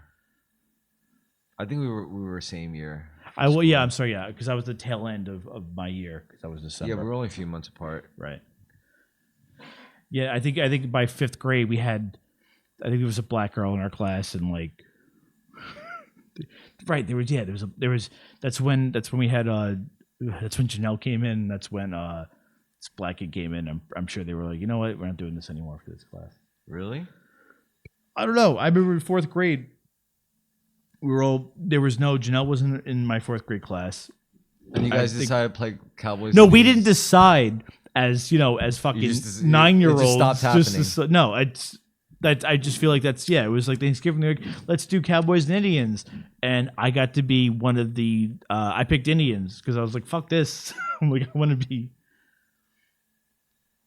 But I remember that being the last year we had to do that. So that was probably 2000, right? Yeah, that was 2000 into 2001. I mean, for us, it's when I went to elementary school, I guess. I also went to a private school, so Me too. I went to Montessori. Oh. Basically, it's like a Catholic school minus religion. Right. It's for that type of elite. Yeah, without the express written. It didn't feel elite because there was no uniforms. It was a very small classes. Uniforms. There was no uniforms. All the classes were very small. Like Because even what do they call those specialty schools? Charter schools? Charter schools. They have uniforms, don't yeah, they? no Montessori. Our Montessori experience had no uniforms, and the classes were so small. They mixed grades in single classes. Like I've heard that in some third, schools. fourth, Yeah, and yeah. fifth. I've heard that. Third, fourth, Yeah. and fifth were in the same class. Okay. So for us, it was like that, and That's weird. it was weird. Yeah. In hindsight, but I can say that like I looked up some of those kids like recently, like as adults, and I was like, they're doing really good. Like that school made geniuses, like straight up. Like they were fucking. I remember this kid Richie Savo.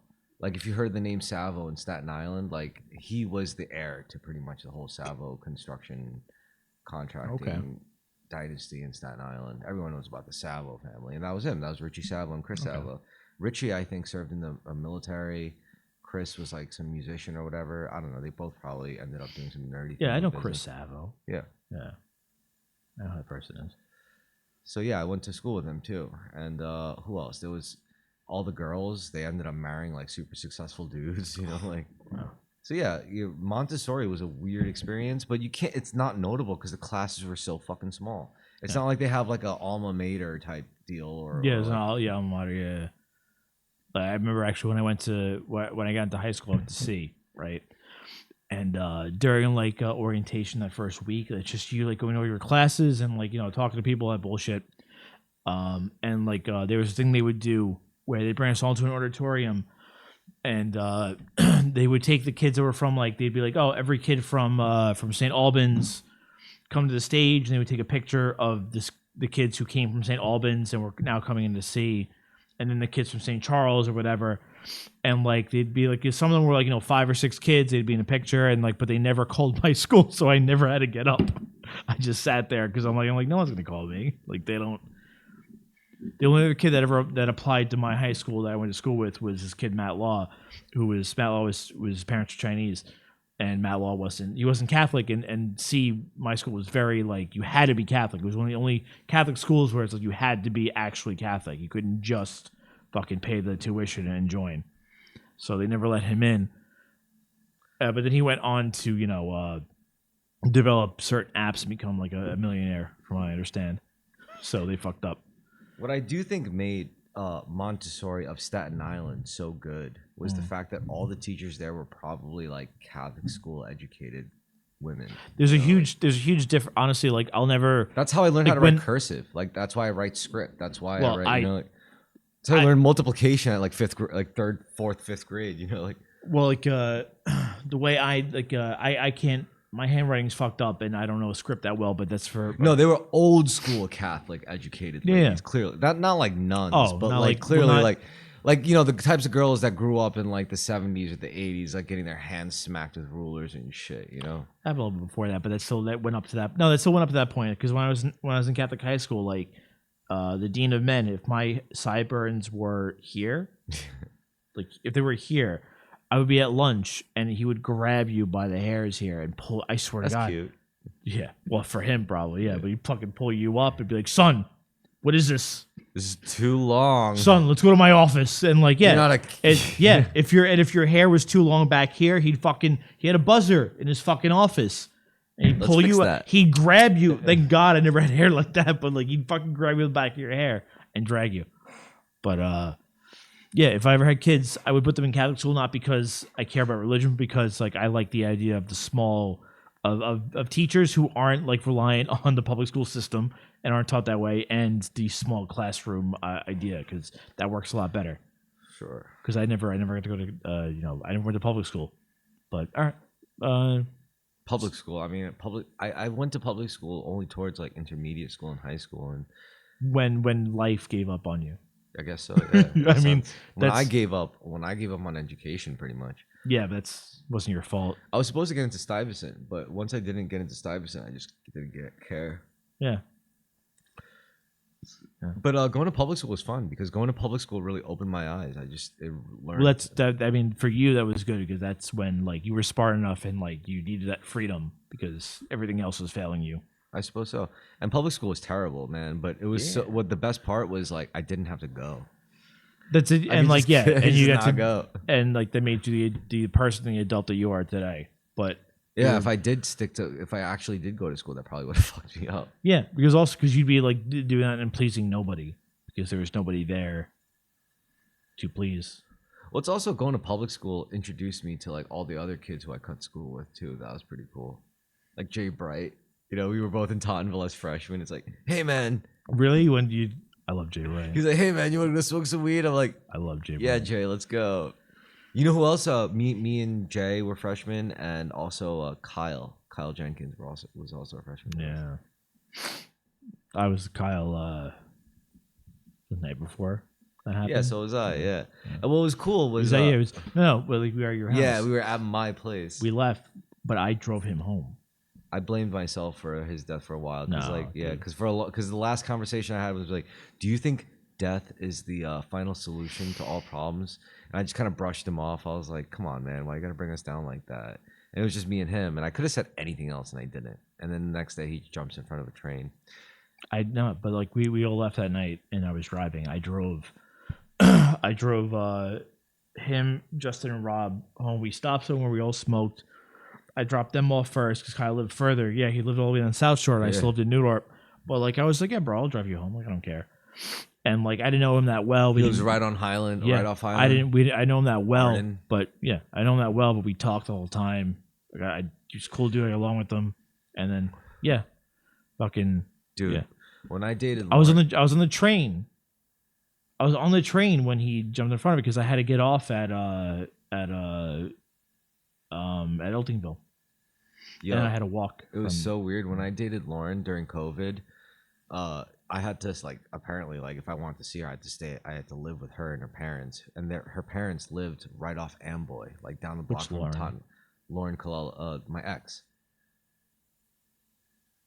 Maybe you never hung out with her. I don't know. No, she. I probably know who she is, but it's been a. This is the girl who I was living with throughout all of 3 years of COVID, pretty much, or the years. Oh, of COVID. sure, her. Yes, I'm sorry. Yeah. So we were talking about then. So her parents way later. Yeah, way later. So yeah, it's way later. That's why I was confused. Yeah, her parents lived right off of Amboy, and right. You told me this. So every day, I would pass by Huguenot, and I would still see that fucking weird the memorial the thing. memorial Yeah. of Kyle. I'd be like, oh wow. I lived there. I lived in that neighborhood. Yeah.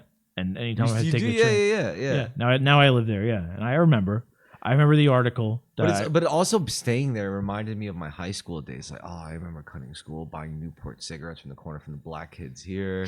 They all played on the football team, for some reason. Went to Ralph's Ices. Went to the Subway. Oh, my grandmother's brother owned the Subway when there was still a Subway in that He owned that Subway? Yeah. And they only went out of business a few years ago. Maybe 21, I think 22. Yeah, It's funny. My brother tried getting a job there for a long time. He owned that shit. Every time I go in there, I was like, "Can I get a free sandwich?" He's like, "Yeah." I was like, "Cool." Ugh, Subway. Yeah, now they can't keep something in that fucking store. Yeah. The storefronts right there on that street keep changing. Interesting. Yeah. Well, because it's dead in that neighborhood. Yeah. No one's having kids. No one's moving there. No. Because honest to God, yeah. If you walk around my neighborhood, they're all old Italian people who moved there from Brooklyn in the all fucking the kids late moved 80s. out to wherever. Yeah. 100%. The neighborhood's dying because they keep fucking pushing fucking prices up and up and up, and no one will ever afford it. It was not like that when I lived there. No. Fuck. Or when I went to school in Tottenville, fuck. It was crazy. It was insane. Yeah. Every single day, it was I drive through Woodrow Plaza sometimes, and I remember Woodrow kids. It's not like the Woodrow kids used to be. They weren't out in the street like that. It's not. It's almost like the youth died right before it turned really ghetto. Right before it could turn into anything truly dangerous, it just died. There were no kids after that.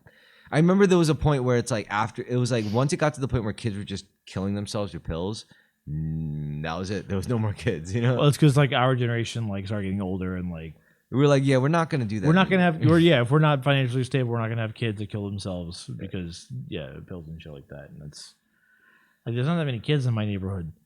I see them when I drive around. There's a fucking. I'm down the block. Like where I vote is like I'm 3 blocks away from public school. It's right there. I barely see kids like walk around that neighborhood. Yeah. Sometimes I do.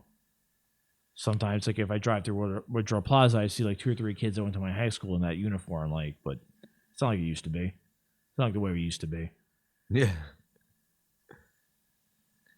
Yeah, but we were the last generation where we were still going out like that. Because I remember even our generation, it was like there was still like, even around Woodrow, it's like one of my first high school friends was like, "Yo, bro, I was up all night playing like Xbox Live, Halo."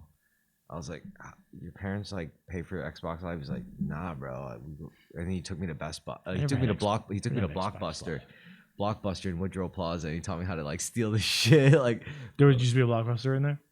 yeah, in Woodrow I don't know. Woodrow Plaza. Yeah, I didn't grow up there. I've only lived there. in Woodrow Plaza there was a years. Blockbuster. Yeah, right next to Christopher's Deli. I think that's what it was called. Man, that whole plaza was awesome. There was like I think there was a Mother Moose there. Mother Moose Bakery. You remember Mother Moose? Yeah, I know Mother Moose. Yeah, Yeah, but there's a Mother Moose on Highland in Elton between Eltingville and Great Hills. Yeah, like I went to on there. Amboy, yeah. I went to there a few times. Mother Moose was good shit. They used to be further down Highland too, by Midland. Man, I love Staten Island. There's parts of it I like, but Well, I love it because I understand this whole island like the back of my hand, man. Like I really understand every single inch of this island. Like seriously. I do too. But Yeah. as soon as I get through things with sanitation, they put me in a garage. You'll go to Brooklyn, yeah.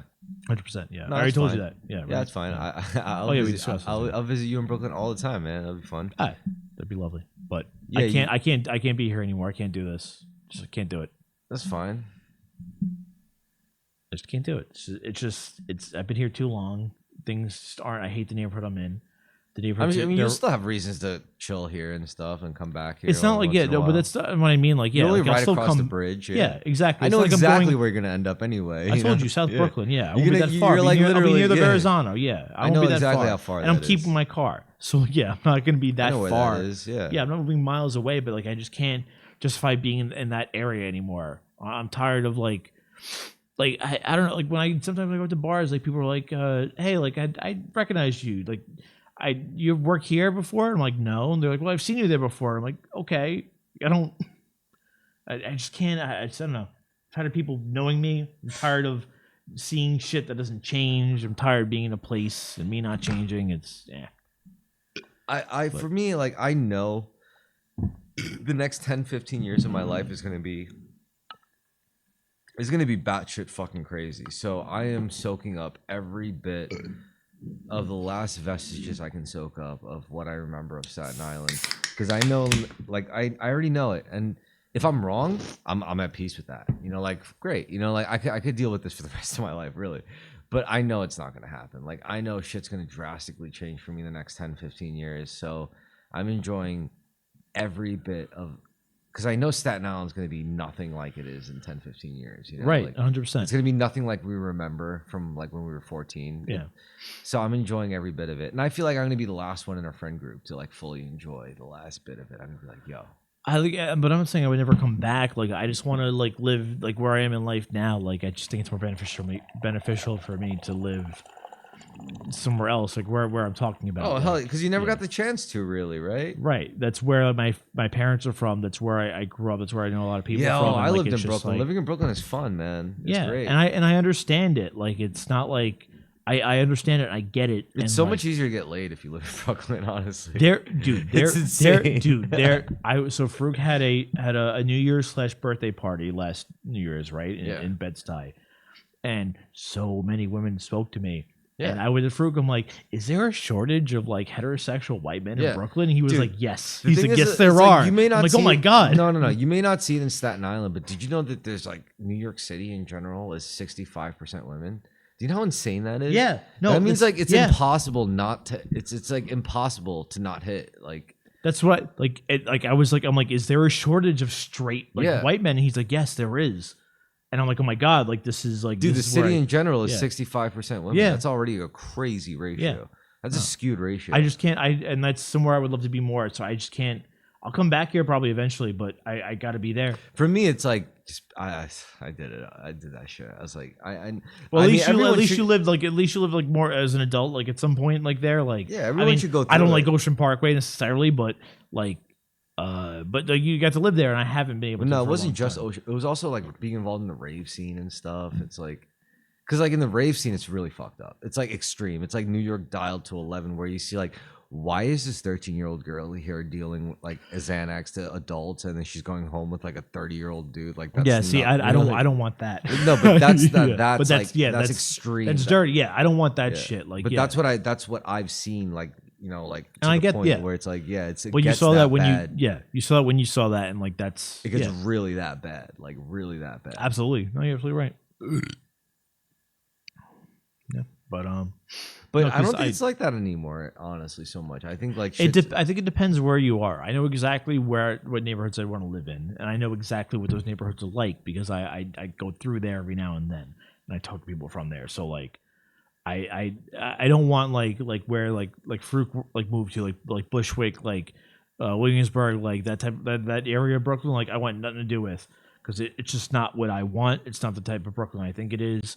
And it's not. It's full of people that aren't from You're here. thinking more of like the Howard Stern like late 90s, early 2000s. Dude, I'm a New Yorker. I just want to be around New Yorkers again. I want to be in a New Yorkie place, and like I know exactly where that is. And that's in South Brooklyn. That is in either Bay Ridge, Dyker Heights, fucking Sunset Park, Fort Hamilton, like, or even as far as even Park Slope would piss me off. At least I have family over there, and like I have family that grew up over there.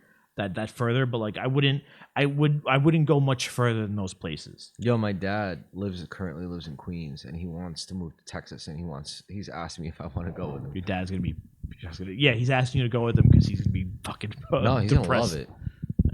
Because he's a fisherman, so he also like he's in regular contact with contractors. He goes to like Ohio, he goes to other states and does like a lot of fishing, and he likes it there better. He doesn't like that Because he's older, yeah, and I he get doesn't that. like that he can't get a gun. Yeah. Like he doesn't like that he can't own a firearm. Like living, I in get- America. yeah, and I Like, get that, yeah. It doesn't sit Yeah. right with him. He's like, this doesn't make sense. Because even like the other thing too is like you could like living in like New York, you could get a gun, you could probably get a license, everything like that. But every time someone gets shot, in your neighborhood, the cops are gonna come and knock on your door, Yeah. and ask to look at your gun. And also, like, he's not the kind of like old school New Yorker that like drives.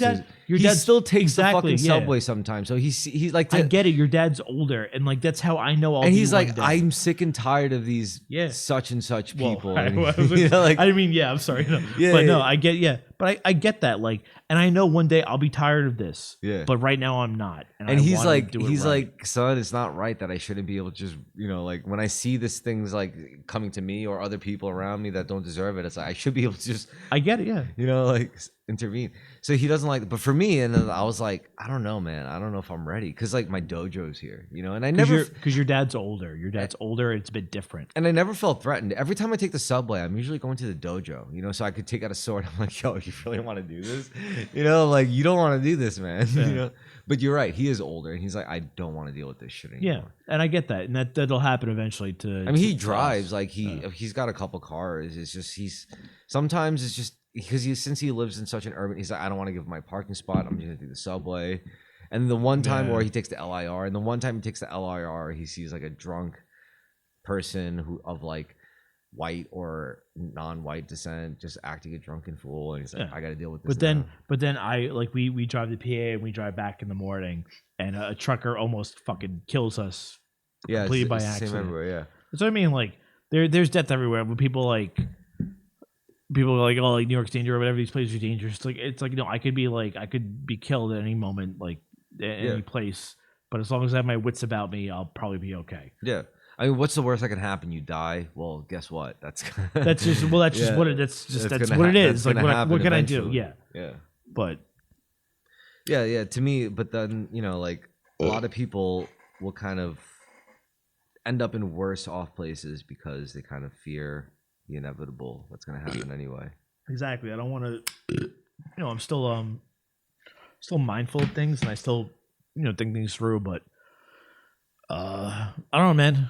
It's it's like I said, no one ever coached me. No one ever. There's no one in my family that's ever been in the position I've been in. So it's just like I have to. I don't know. There's things I want to do, and I should just do. Howard Stern has been in a position you've been in.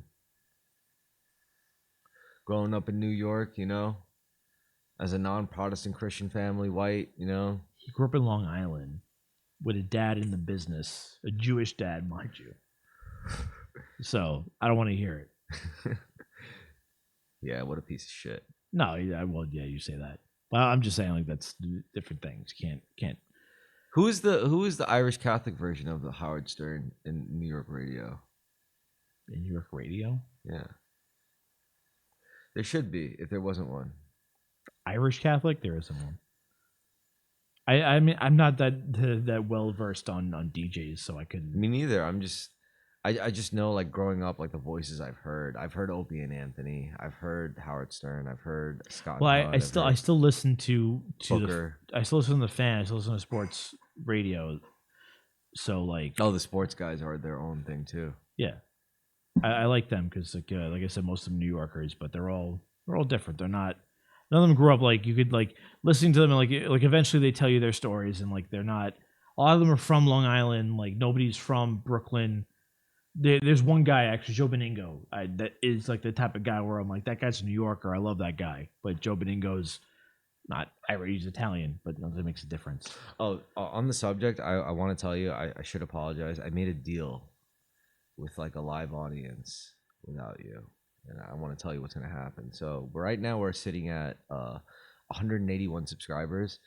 So I said, well, I'm going to start saying, and I've said it before, once we hit 200, we're going to start live streaming our sessions like this so people could start talking shit to us while we do this. Okay.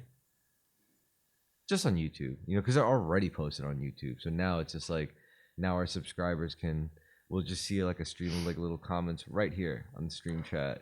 And they'll be like, But why are you doing this through YouTube with just 200Ks? Why don't we just do this through Twitch or something like that? Or we could do it through Twitch. And then attach a Patreon. Well, the Patreon's already attached. There's already a Patreon.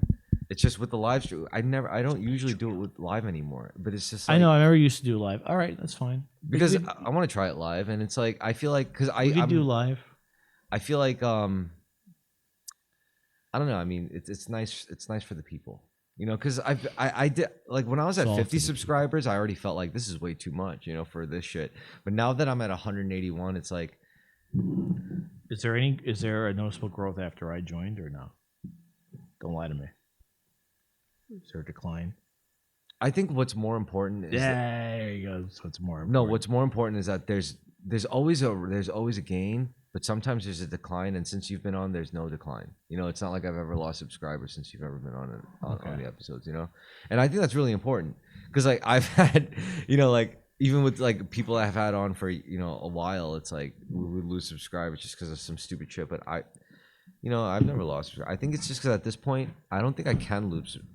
I don't think we can lose subscribers. I agree. This is such a low number that. Well, it's also people just like it's still the low number, but people just know exactly what to expect now from Terrorisk. It's like that's true. If they're subscribing, like you're never gonna get anything like, oh yeah, we should kill all Jews or black. You're never gonna get that, and you're never gonna be like, oh, we should all just be trans. Like you're never gonna get that either. So at this point, it's like just a very middling kind of ideological road, and right where like people know what we're about for the most part. I hear what you're saying. Yeah. No, I'm not against this. I would just like to be informed as we are now. As you have done now, so yeah. I mean, we're not there yet. I mean, who knows? Maybe it'll never happen. But I said by or it'll happen. You know what? Maybe I'll get really angry if it happens. Maybe it'll very upset me if we somehow get to. No, it wouldn't. But I was trying to feed into. We should be able to make a woman orgasm on speaker. I'm like, put the phone near your crotch, put the speakers in your crotch, turn the treble down, turn the bass all the way. All right, how about this? What if I just make a woman orgasm using 2 fingers and a few dirty words? Because that's really all it 2 takes. fingers. Try using 1. All right, champ. All right. I need the second finger. I need the second finger. Differently oriented. All right. So as far as I think everyone should watch Private Parts. Yeah, we can talk about it. We'll talk about it next time or something. We'll talk about it. There was another movie that I think you should also check out that I won't mention, but that I will mention now, but you know, can't watch. It's called The Roof Man. The Roof Man? Yeah. What's the Roof Man? It stars Channing Tatum. And it's based on a true story. And the man that Channing Tatum plays. Oh, this just came out. I heard about this. Yeah, he's a guy that steals shit from businesses and he gets in. Oh, with Kirsten, I hear Kirsten Dunst is like excellent in this. Oh yeah. She does a good job of playing, actually depicting the lady. Did you tell me this, or did you told me this? No, I didn't. No, I just saw this recently, and I was thinking the whole time, I was like, Chris should see this movie. Like, you know, I was like, he should see this movie. It's a good fucking movie because it was funny. You know, it's like, could you imagine being this guy who's like, fuck, like I'm losing my family, like I gotta make a lot of money, and then and this is like early 2000s, and you're like, well, then I see like Toys R Us, I see like, you know, like these, and like I see these flimsy ass roofs, and it's like all you need is just a hammer, you go in, you just. Oh, he's a cheap roofer. Like it's like that. Like it's no, not even a roofer. He's a loser. Like he's a guy who really is unemployed, but he's a former military vet. And in the military, he did a good job because this guy's clearly like autistic or something. Like he's good at like spotting patterns, but when you put him in civilian life, like he can't. Okay. All right, yeah, it's cool. I like that. Yeah. And then it's like, and he's like, "Fuck, I lost everything." It's like, what can I actually do? And it's like, wait a minute, I noticed this McDonald's does the same thing every single time. It's very human. Yeah. I like it. Yeah. And then he's like, I also noticed that flimsy roof, you know, can easily be breached with like simple hand tools. You got to see this movie. Anyway, we could wrap this episode up, but I hope you all watch Private Parts and check out The Roof Man. Private Parts, check out The Roof Man, and maybe the next time we do this, we'll be live. Not the next time. It's next time. Maybe, possibly. I can make it happen.